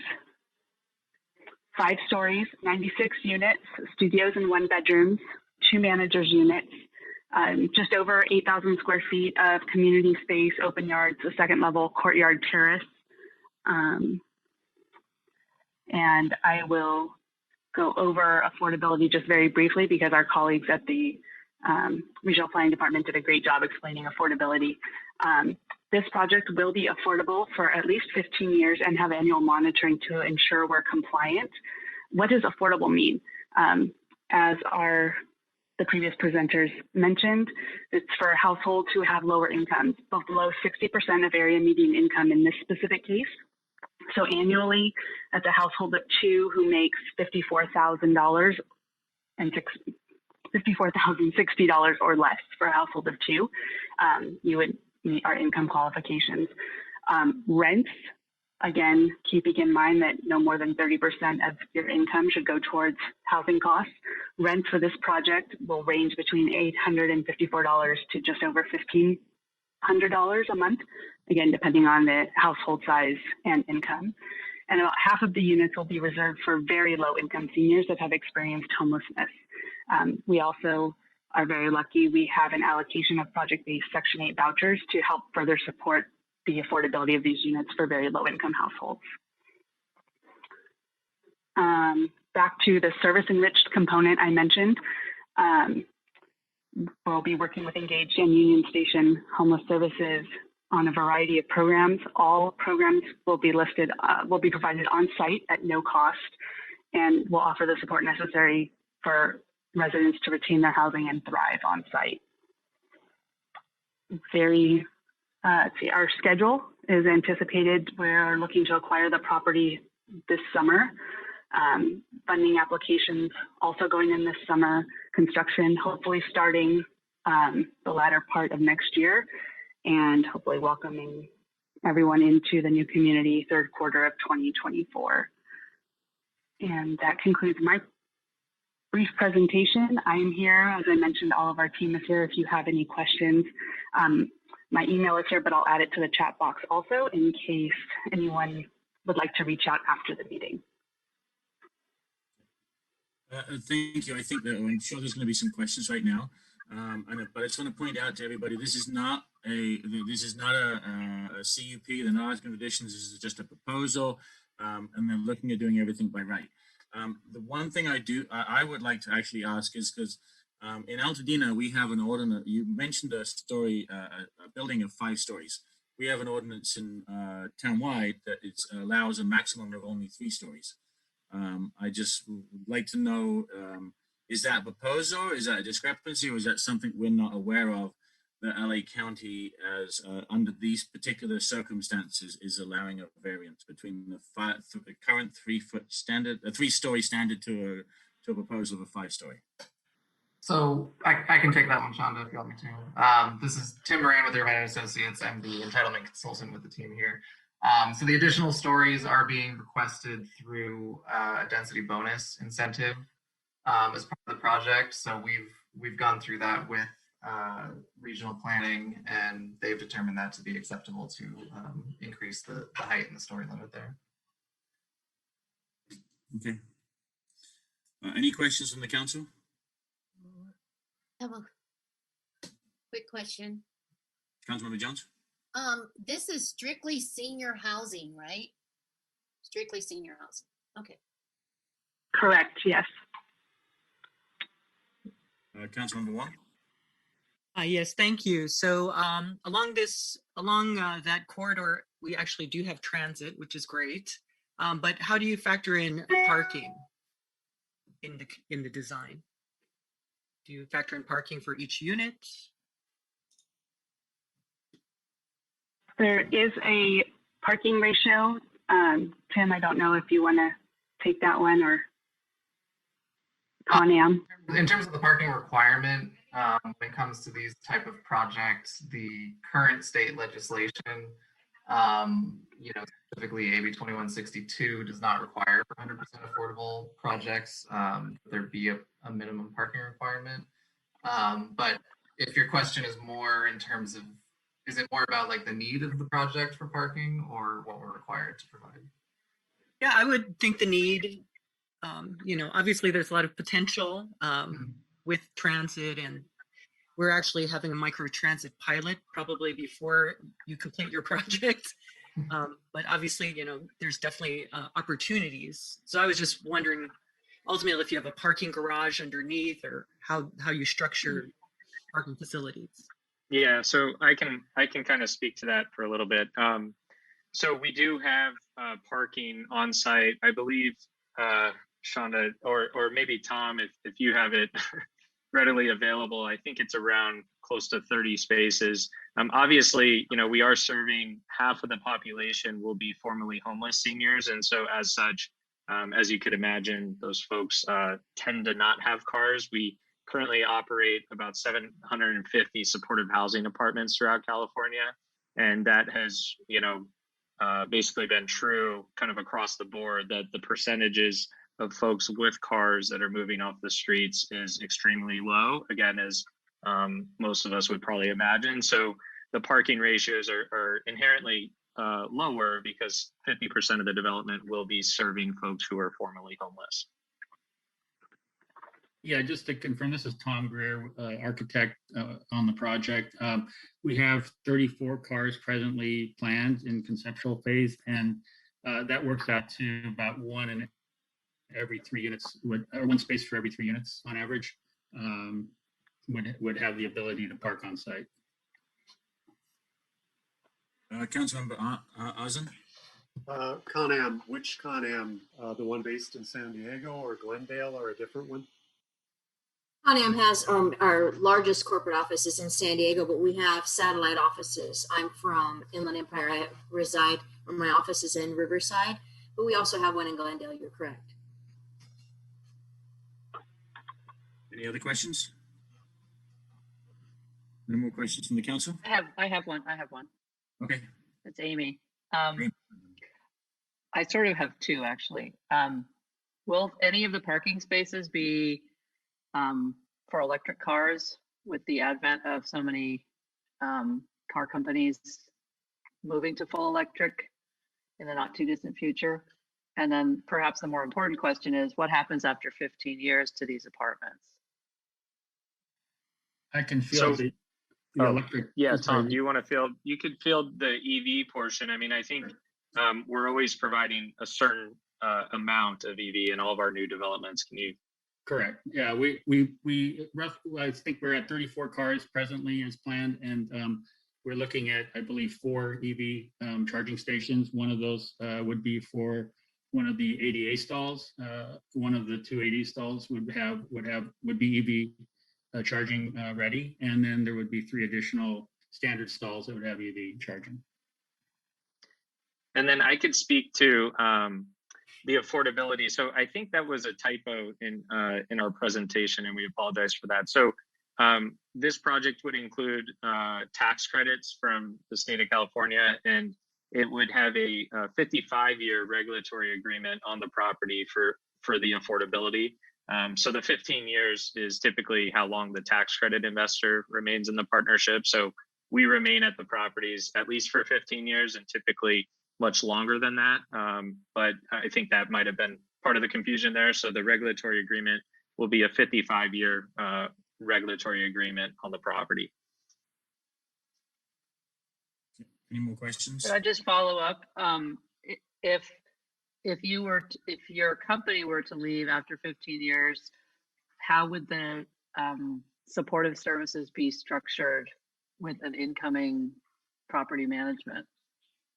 Yeah, so I mean, I think part of it is, we don't know exactly what's going to happen in 15 years. Definitely, we don't know what's going to happen in 55 years at these properties. I would say that for an owner to, in the affordable housing industry, for owners to be in the deals for a minimum of 15 years, it's actually much more stable than market rate communities, and that those change hands a lot more. So I would say that that's, probably, a benefit on the affordable housing, low income housing tax credit business, is that those developers are in it for the long haul. Typically what happens is after 15 years, we would be meeting with the county, figuring out whether the property needed to be rehabilitated at that time. Most of our properties typically get rehabilitated maybe 20 years down the road. So all of that is to say that the county would be involved in the development. And so at the end of the day, it would, you know, if we refinance the development, then we would stay in the development. Maybe the county would take over the development. There's a variety of items, but the tax credit business, because it has a 55-year regulatory agreement, the tax credit up in Sacramento, they actually have to approve of any sales, and they usually look at operators and their resumes, et cetera. So it's pretty robust in terms of stability in our business because there's a lot of compliance, whereas on the market rate side, you know, typically there's not. Okay, Councilor Marcussen. Can I just say something to move things along? There will be a community meeting. Yeah. And it'll be in more detail. And so that's coming up toward the end of May. So we can really get more questions and more details at that time. And I'm sure they'll be further along. Yeah, and I think that Veronica, it's probably good if you start gathering the public comments that come up and everything, because yes, everybody needs to, I know there are regulations that can be followed that are against our CSD, if you will, but we also want to make sure we totally understand what those are and how we can, I guess one of the things that's concerning to a lot of people is, if how many more of these buildings will be coming in, and if they're 5 stories, and it's not at all Altadena. So I think we just need to make sure it's not real yet, right? It's just being developed. I mean, you don't even have plans to show us or anything, or? Well, how tall is Monte Cedro? 3 stories. Is it 3? 3 stories. Yeah, and our CSD says 3 stories. There may be a little taller because of their garage and stuff, but I think originally we thought it was 2 stories, and it turned out to be 3 stories with the garage or something. So, we totally get the concept of what we need to be doing to make better housing availability, but we just want to make sure that everybody gets a say, and that's what Veronica's going to make sure is happening. So. Okay. Yeah, that sounds great. I think we're looking forward to some additional community meetings. I think simultaneously we are looking to kind of move forward in our processing of the development. With some of these state laws that Tim had mentioned on the amount of stories, that is a state mandated law for affordable housing throughout the state. Yeah, I think too, Veronica, that we should make sure that the supervisor's office is just aware. Maybe you've already talked to them, but is just aware of this new development coming in and see what their thoughts They've are. been well, maybe not the supervisor's office, but they've definitely been in contact with the county. But we've been in contact with both the county and the supervisor's office. So we've been providing the supervisor's office periodic updates. But I'm sure they'll be interested to listen in and stay engaged throughout the process. I agree. Okay. All right, I'm gonna move on now because we still got a few more things left on the agenda, and it's starting to get. Thank you. Thank you all. Thank you for having us. Great to meet you all. Hanging around. Thank you. Yeah. Thank you. Thanks, Thank Bob. you. Well-run meeting. Take care. Great work. Impressive work, guys. Thank you. Bye-bye. Takes us a while to get started, but we get there.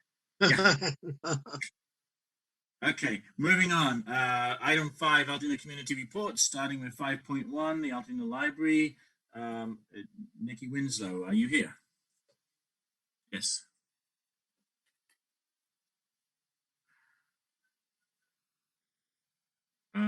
You're muted, I think, Nikki. Sorry. Okay. Good evening, council members, colleagues, and members of the public. Your local Altadena libraries have been very busy this past month, and I'm happy to share all that we are working on and offering. So as I mentioned last month, we opened both library buildings on April 5th and 6th. Currently, you can visit the main library for in-person browsing, public computer access, printing, scanning, as well as hold pickup, Tuesday through Saturday, 12 to 5. Bob Lucas is offering all of those same services in the afternoon, Monday through Friday, 2 to 5.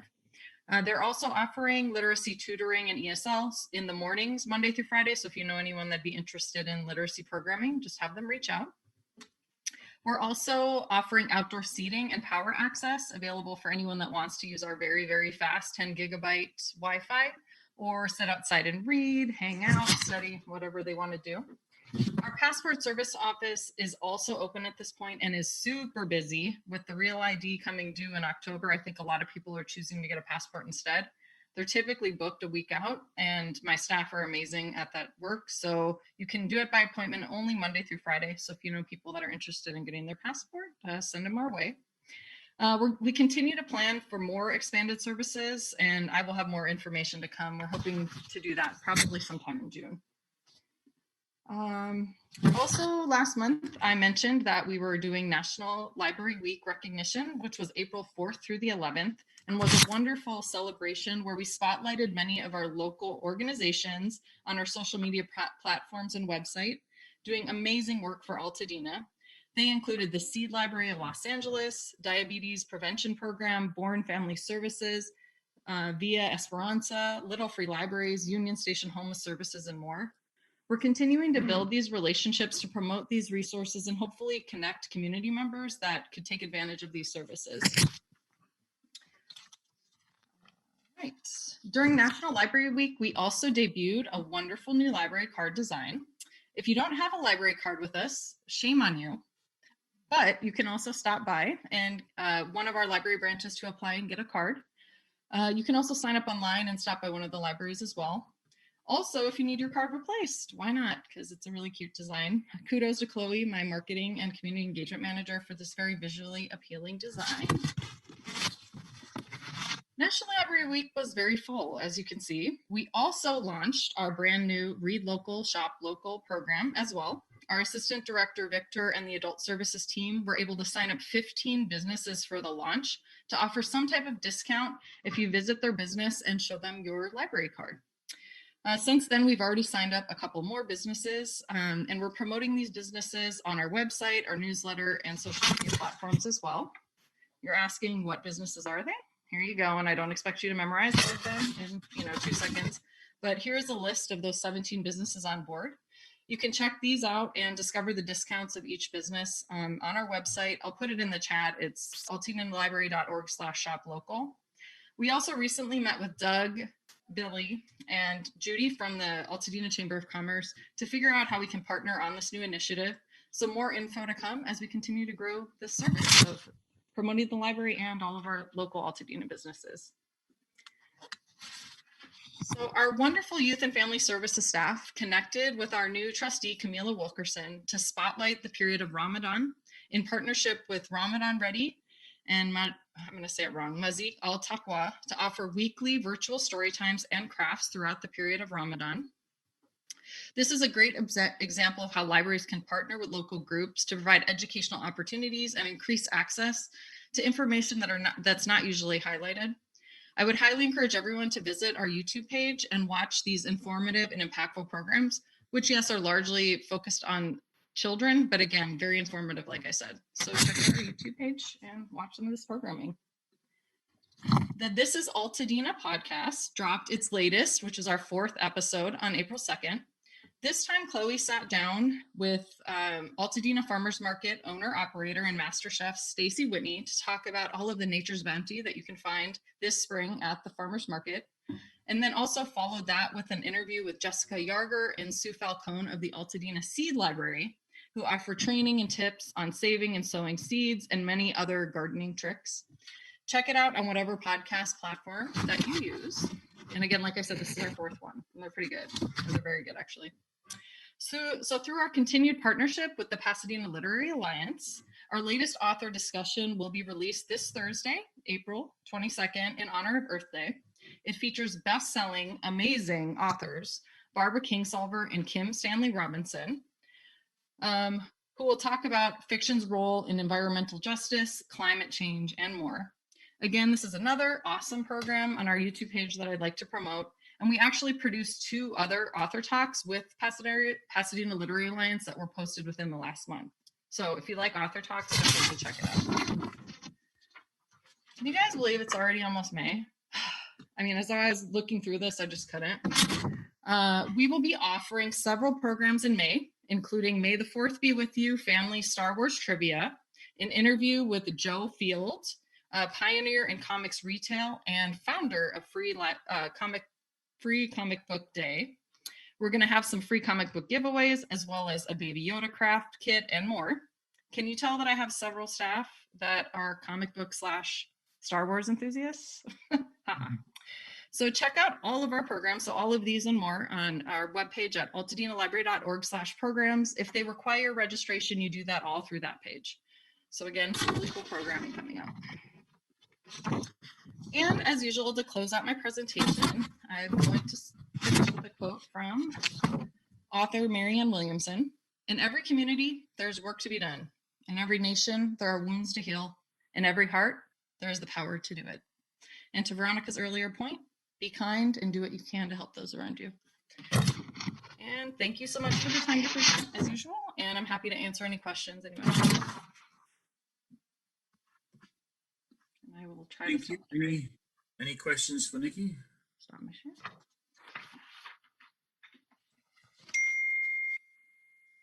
Okay, I see no hands up. All Okay. right, thanks so much. Thank you, Nikki. Thanks for coming. See you next month. Okay, moving on. Item 5.2, Altadena Chamber of Commerce. Doug Cauliflower. Good evening, everybody, and thank you. I just have a couple of brief announcements. First of all, as Nikki mentioned, Chamber's very excited to be working with the library on the Read Local, Shop Local program. It's very exciting for our community and the business community especially. So look for more coming down the pipeline soon. We have a member appreciation mixer in the planning stages for June. We envision this to be an outdoor event, and hopefully will be a live in-person event as well as a virtual option for those that are still not quite comfortable getting out. But there's the details are still being worked on, so just keep your eyes and ears open for that. And then I spoke with Craig Sloan, the general manager at the Country Club, a board member and event chair for our installation dinner that most of you know we had to postpone due to COVID. With the way things are opening up and the progress that we're making in that regard, we feel very optimistic that July or August that we will be able to have our event. I'm not sure it will be at the club, and we're optimistic that it'll be indoors and maybe able to have a full room. So that details on that will also be forthcoming. So we're glad to announce that as well. And then lastly, I was notified today that Amara Kitchen that's been built on Mariposa in the old spot of Merit Cleaners will open on April 29th. So that is all I have. If anybody has any questions, I'll do my best to answer them. Otherwise, thank you very much. Any questions for Doug? Okay. Thanks, Doug. Moving on. Item 5.3, Los Angeles Parks and Rec. Sam Estrada. How's it going, everybody? All right, so just to update you on our project at Farnsworth Park. We have a large capital project that's been going on for a while now. So just give you an update. Our batting cage has been completed. The ADA South Side pathway along the lower ball field on Lake is done. Parking lot on Lakeside is done. Western ball field the picnic area by the playground. The pathway is completed. However, the picnic area is in progress. The dance building is still in progress. Our horse pit has been completed. The 80 leading down the Mount Curve parking lot there's a parking lot stuff. Your walkway pending. We are asking that respect the areas that are under construction. They are not to the public. And that does include picnic shelter and also the horse pits. So please respect the zone. Sam, you're breaking up a whole bunch. Yeah, on a whole my lot. end. Yeah, we can't really hear you. All right, can you hear me now? Yes. All right. All right, thanks for letting me know. All right. So Loma Alta, this past April 3rd, we did an Easter grab and go event, and we supplied craft kits and goodies and food boxes for 275 families. We had a great turnout, so we appreciate everybody that did attend. We also have the farmers market every Wednesday, so visit online and place your orders. This past Wednesday, we did have our teen program. It's called Our Spot. We had a open house, which kind of reintroduced the program to the community. So we are now doing in-person programming. So if you're have any teens or know anybody that wants to take part in this, it's open for registration. You can visit our registration website, reservations.lacounty.gov, to register for the program. We also have our contract classes that are now open. Our summer session starts on June 1st, and registration will begin on May 17th. You can also visit our reservations website for classes. You can create a profile and register for classes on that site. In-person classes for the summer will begin on June 15th. However, indoor classes are pending approval from the Public Health Office. Currently, we are running a drop-in after-school program at Loma Alta only at this time, and it's Tuesday through Saturday from 2:30 to 5:30. It is free, and kids and parents can stop by and check out recreational equipment. Staff will be providing a free snack, and the staff that we currently are using for this program have been provided by the Foothill Workforce and the Archdiocese program. We are also doing a free sports program that is every Saturday, and it's for youth ages 6 to 8 years old and 9 to 12 years old. So at Loma Alta Park, we're doing a baseball, softball, t-ball clinic for those age groups. And like I said, it is free. Spaces are limited. However, we are running the 6 to 8 year olds from 11 a.m. to 12 p.m. and the 9 to 12 year olds from 12 to 1. Over at Farnsworth Park, we're doing the same program. However, we're running an additional basketball clinic in addition to the baseball, softball, and t-ball program. It's the same ages, and the time frame for that is 2 p.m. to 3 p.m. and 3 p.m. to 4 p.m. 2 p.m. to 3 p.m. is the 6 to 8 year olds, and the 9 to 12 is from 3 to 4 p.m. And again, it is free, and it is only on Saturdays, and it runs until the end of May. So it's the last Saturday in May is when the program ends. And it is for boys and girls. We do ask that each participant does wear a mask. You can register online for this program at reservations.lacounty.gov. And the coaches that provide this program are our park supervisors and volunteers. And lastly, we do have an update on our park reservations. It opens up to the public starting on May 1st. And again, you can visit our website to register, to make a reservation. However, they will be limited of where they will be provided. They will be only outdoors with no indoor reservations at this time. So that concludes my presentation. If you have any questions, I'm ready to answer them. Any questions for Sam? Councilmember Jones. I just want to say real quick, those pickleball courts up there at Farnsworth, they're beautiful. They're beautiful. I wish we could get one down at Charles White. It was beautiful. I enjoyed it. It was really nice. Thank you. Councilmember Jones, don't wish, ask Sam. Sam, you heard me. You heard me. Okay, we can get something going. Yeah. Well, just let us know, Sam, what we need to do to get a pickleball court at Farnsworth. It would be really nice to be able to offer some programs and some actual things that can be used by the community in that area, I think it would utilize Charles White immensely, and it would change some of the activities that we've seen recently into being more productive for the community. Yeah, Yeah, and we it was can crowded, talk so and people talk. would go down there. Yeah, it was crowded. You had to wait to play, but it was fun.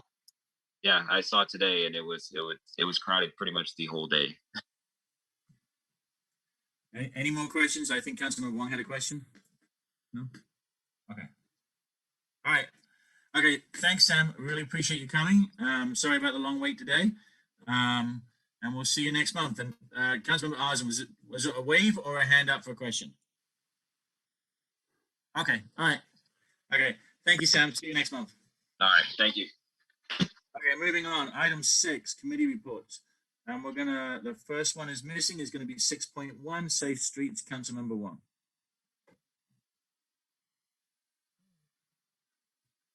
Did we do the Matt Dubiel? Did we miss that? Do you want to do that first? Which one? Thank you, Dot. Yeah, we did amend the agenda, but we missed it. Oh, I'm sorry. That was under special presentations. I do. It's all right. I don't have it written down here. I had the item number, but not the. Okay. Amateur.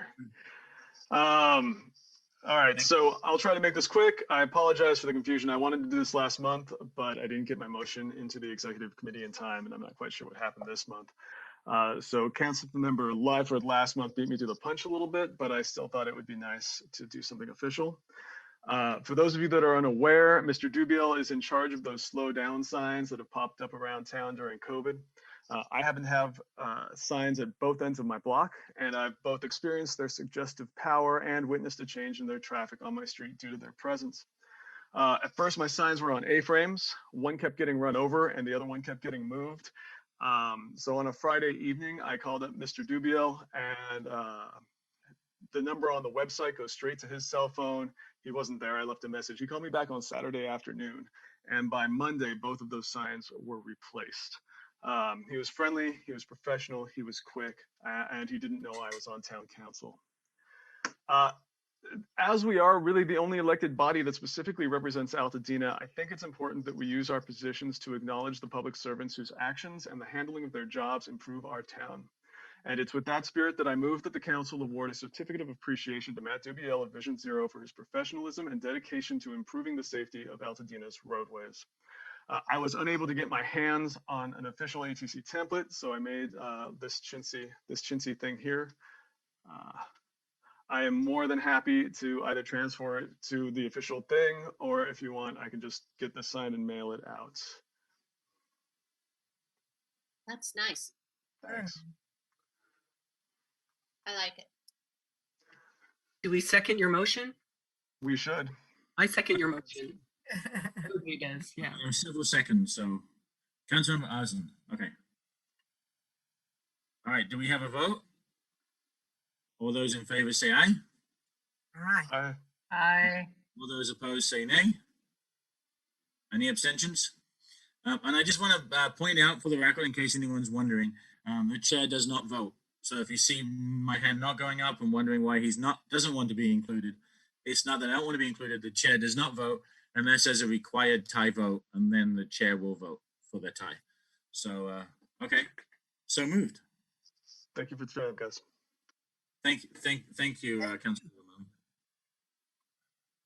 Okay, anything else? Moving on.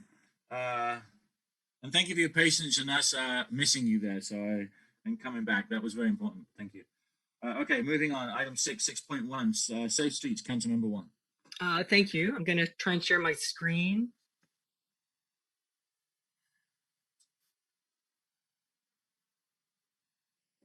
Move out of the way here.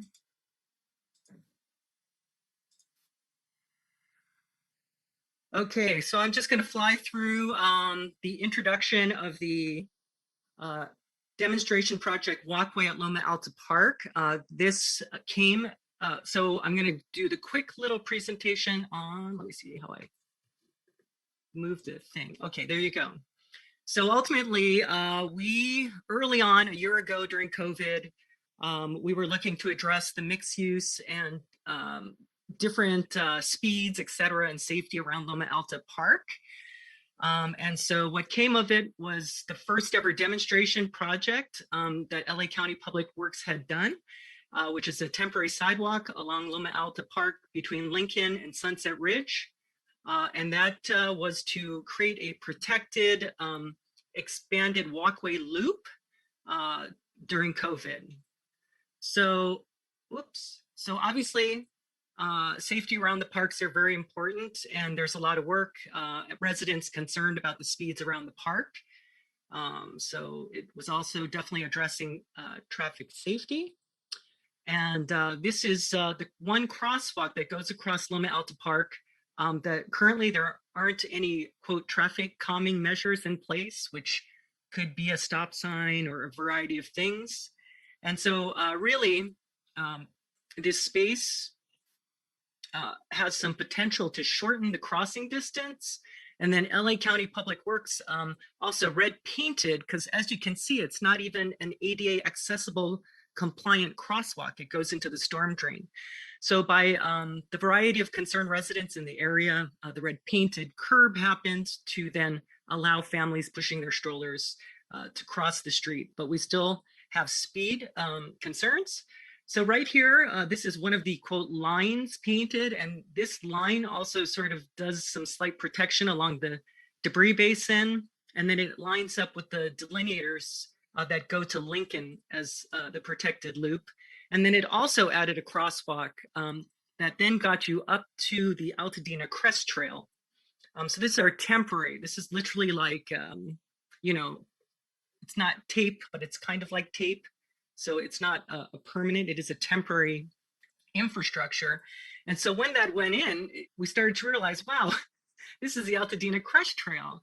And so there's a lot of work and thoughtful work being done by the county and also our local trails working group, Altadena Crest Trail Working Group, and then how we park, you know, around our trailhead. So I started realizing, wow, why don't we, the project came up quickly. So it was like, okay, let's create a community walk. And so ultimately, as you started mapping it out, you realized that you could create a walking loop with the Altadena Crest Trail connector.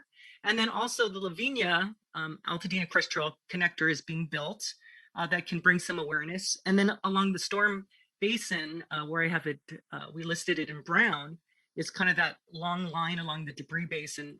And that ties into perhaps some future trail access projects. So really, this became a safe access to parks, safe access to trailheads, and a temporary demonstration that does provide protected space for pedestrians during this time of COVID.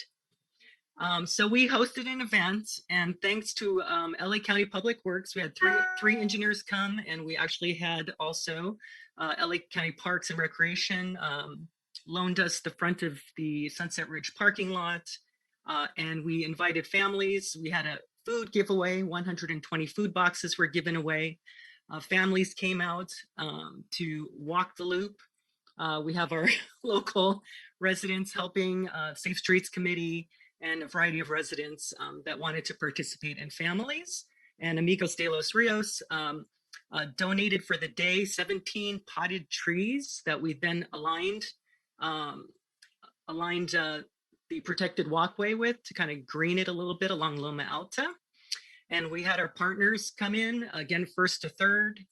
That's our pet, that's our official mascot there. I forgot his name.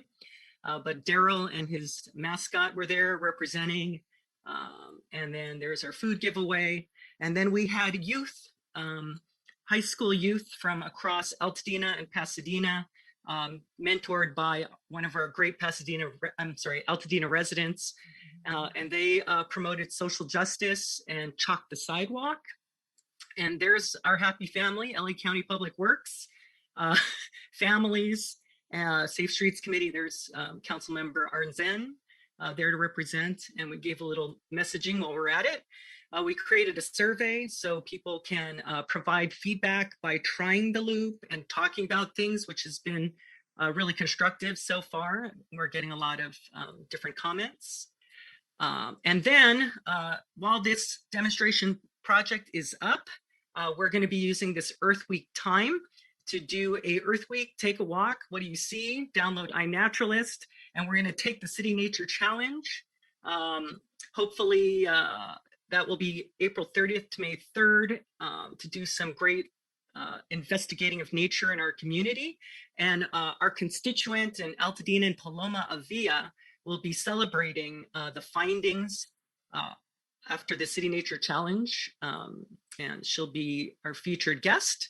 And then if you want to get used to learn more about it, so we did the Wild LA Book Club thanks to the Altadena Library, and we ended up doing it all virtual, Wild LA Wednesdays. And so now this is sort of our collaborative group. Leela Higgins, one of the writers of the Wild LA book, you can learn how to be a community scientist on Thursday, April 22nd from 6 to 7 p.m. And that's my story on the pop-up walkway demonstration project. Any questions?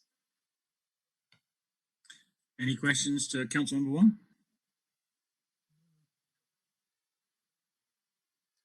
Nope. Okay, moving on. To item 6.2, Land Use Committee, Councilmember Marcussen. Thanks. We met 2 weeks ago. We did not vote on anything, so we have nothing to review or vote on tonight. But I did want to let you know, I know we have a lot of new people, but a few years ago, we got through an approval with the county as a conditional use permit to develop and restore the Owen Brown gravesite land. So I want to read what the county now has, and just give you a little heads up. The newly formed Owen Brown Gravesite Committee is a community group which includes a member of the Altadena Town Council, a member of Altadena Heritage, an Altadena resident with knowledge of Altadena trails and open space efforts, and a member of the Meadows residential area. These committee members are confirmed by the Los Angeles County Board of Supervisors, and meetings are facilitated by the Los Angeles County Department of Regional Planning. The purpose of the Owen Brown Gravesite Committee is to establish, preserve, and maintain a memorial site known as the Owen Brown Gravesite in accordance with Los Angeles County's conditional use permit and the number of the permit. I will make sure that if we don't already, that we have a link to that permit that the CUP that we got through approval. As you may know, the land on which Owen Brown's gravesite is located above this is me now talking, guys, not the county.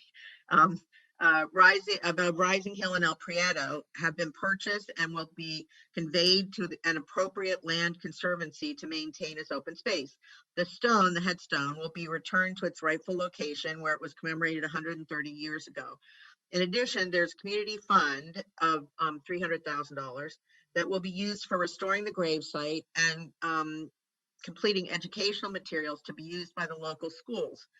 The committee consists of Michelle Zach. She represents, senior moment, Heritage. Marietta Cruels, who is our open space and trails expert. Myself for town council, and then John Burton, who represents the Meadows.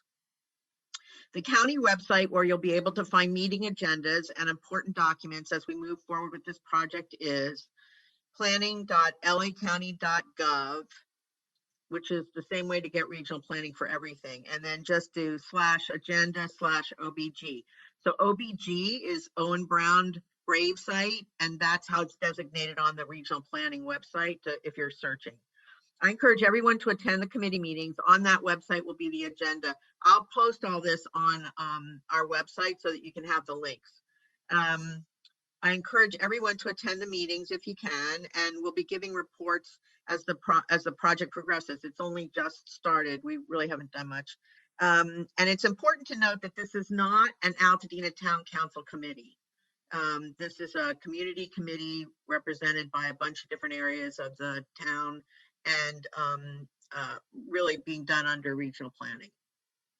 So I just wanted to get that out to everybody, and more info to come. There's really not much coming, but I'll make sure that you get the link, and you can check and see the next meeting is in a couple of weeks, and I'll make sure that gets out to everybody. Thank you. Okay, Councilmember Wong has a question. Okay. Diane, thanks for the update. I'm sorry if I missed it, but do you have like a timeline? Is there like a? No. Okay. We got nothing. In the works. We've only just, yeah. I mean, we've really only had 2 meetings that were of any, we're trying to get together a really, really high level plan of what all needs to happen. And then as we drill down into that and vendors and all of that, we'll put together a timeline. Right now well, no, I don't even want to say that. We're really, really just starting. You know as much as I do right now, actually. So thank you, Diane. Okay. Okay. Moving on. Is there any more questions? Okay. Moving on to the item 7, second to last item on the agenda, general public comments. Councilmember Wong. Thank you. So I have 3 public comments that were received. The first one I will read is from Esther Song. And she writes, and her husband, Bradley Adams, and they write, my spouse and I are residents of Altadena who hike, bike, and recreate at Loma Alta Park and the Angeles National Forest. With the increased traffic at the foothills of the Angeles National Forest and parks, the Slow Streets program, including the signage, is greatly appreciated in curbing high-speeding vehicles and reminding visitors and other residents that this is a neighborhood where people and families live and recreate. We need safe outdoor spaces to travel, exercise, and the infrastructure in place to allow for this.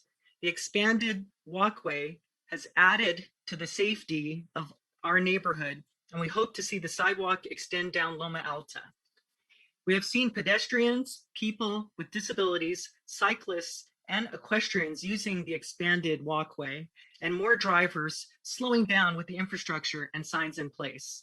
Thank you for considering the safety of everybody living and recreating in the foothill communities of Altadena and continuing to keep the existing infrastructure and making improvements with the most vulnerable users in mind. This is all randomly sent in, by the way, and ironically that I'm reading these. But next up is from Heavenly Hughes. Greetings, Altadena Town Council, action leaders, and residents of our community. My name is Heavenly Hughes, co-founder of My Tribe Rise, an Altadena-based community organization. I was born and raised in Altadena, and I'm excited to be a part of the steps being made to create a space for peace, unity, and better living for us all. My Tribe Rise would like to thank the Altadena Town Council for their dedication to compassionately care about the concerns and well-being of our community. We also applaud the leadership, strengths, and endless efforts of Dorothy Wong.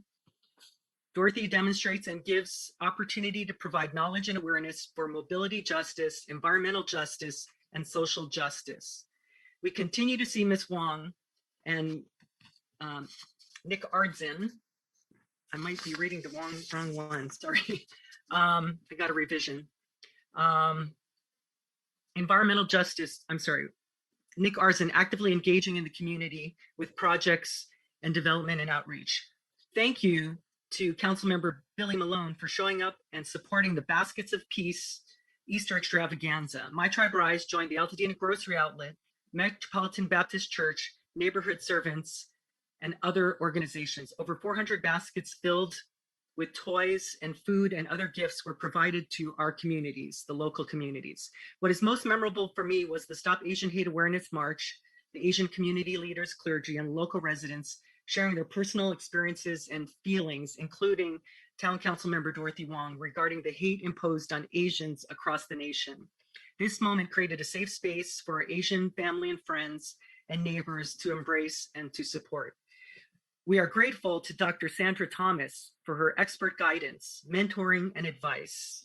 And we continue to address police reform and transformation, food insecurities, economic justice, and solutions to end gang violence. Peace, blessings to you all.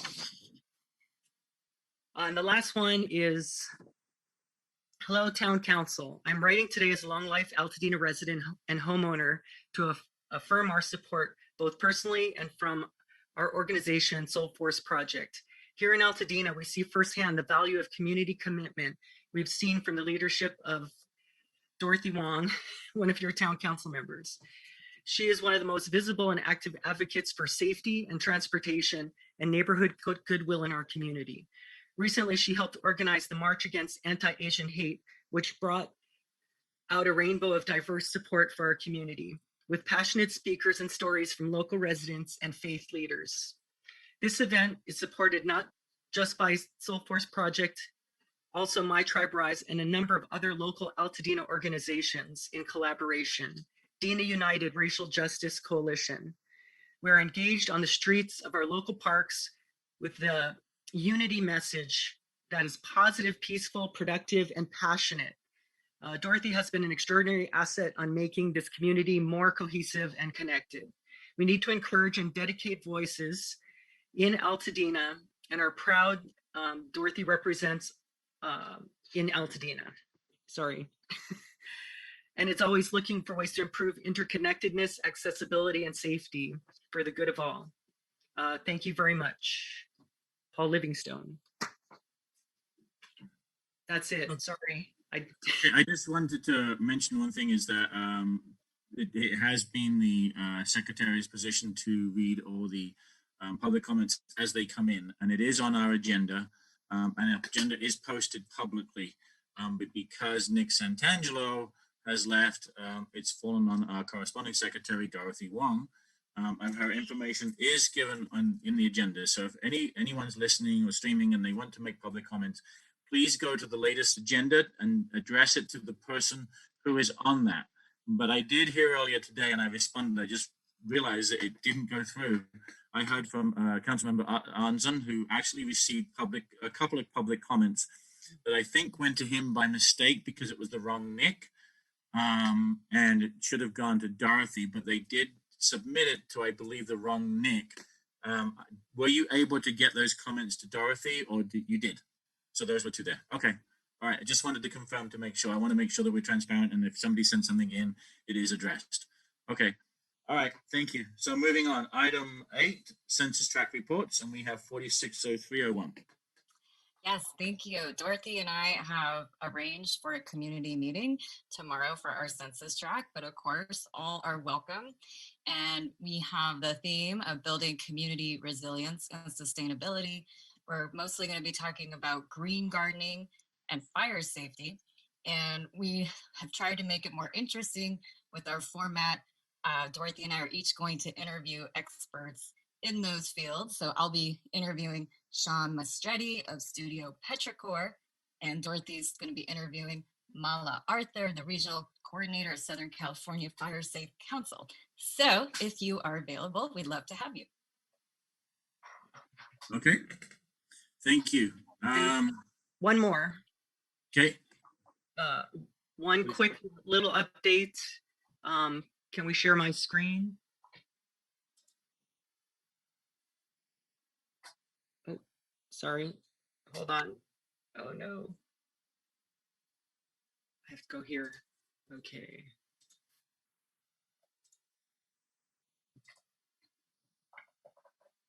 Okay, so I just wanted to finish the census tract with just some quick photos that we had from our march from Loma Alta Park. So I just wanted to say how proud we all were of coming together. We had all Altadena residents and supporting communities. We had Pastor Steve Wong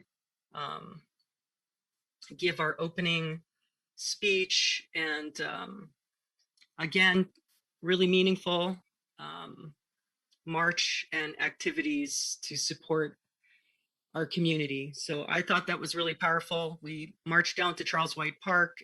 We had music and expression, walking for peace. So I just thought this was appropriate on this day. I'm sorry to take up all of the meeting time, but it was super powerful to see our community come together on this day. Thank you very much. Okay. Good job. Yeah. Thank you. Excellent. Okay. Can you stop sharing so we can do the last part? Thank you, Dorothy. Okay. I believe that's it. The last item on the agenda is item number 9, adjournment. Do I have a motion? Motion. Okay, Councilmember Jones, do you have a question first? No, motion. Oh, okay. Second. You have a second. Okay. Motion to adjourn. All in favor, say aye. Aye. All right. Thank you. Bye, everybody. Bye, everyone. Bye. Bye. Thanks for the link.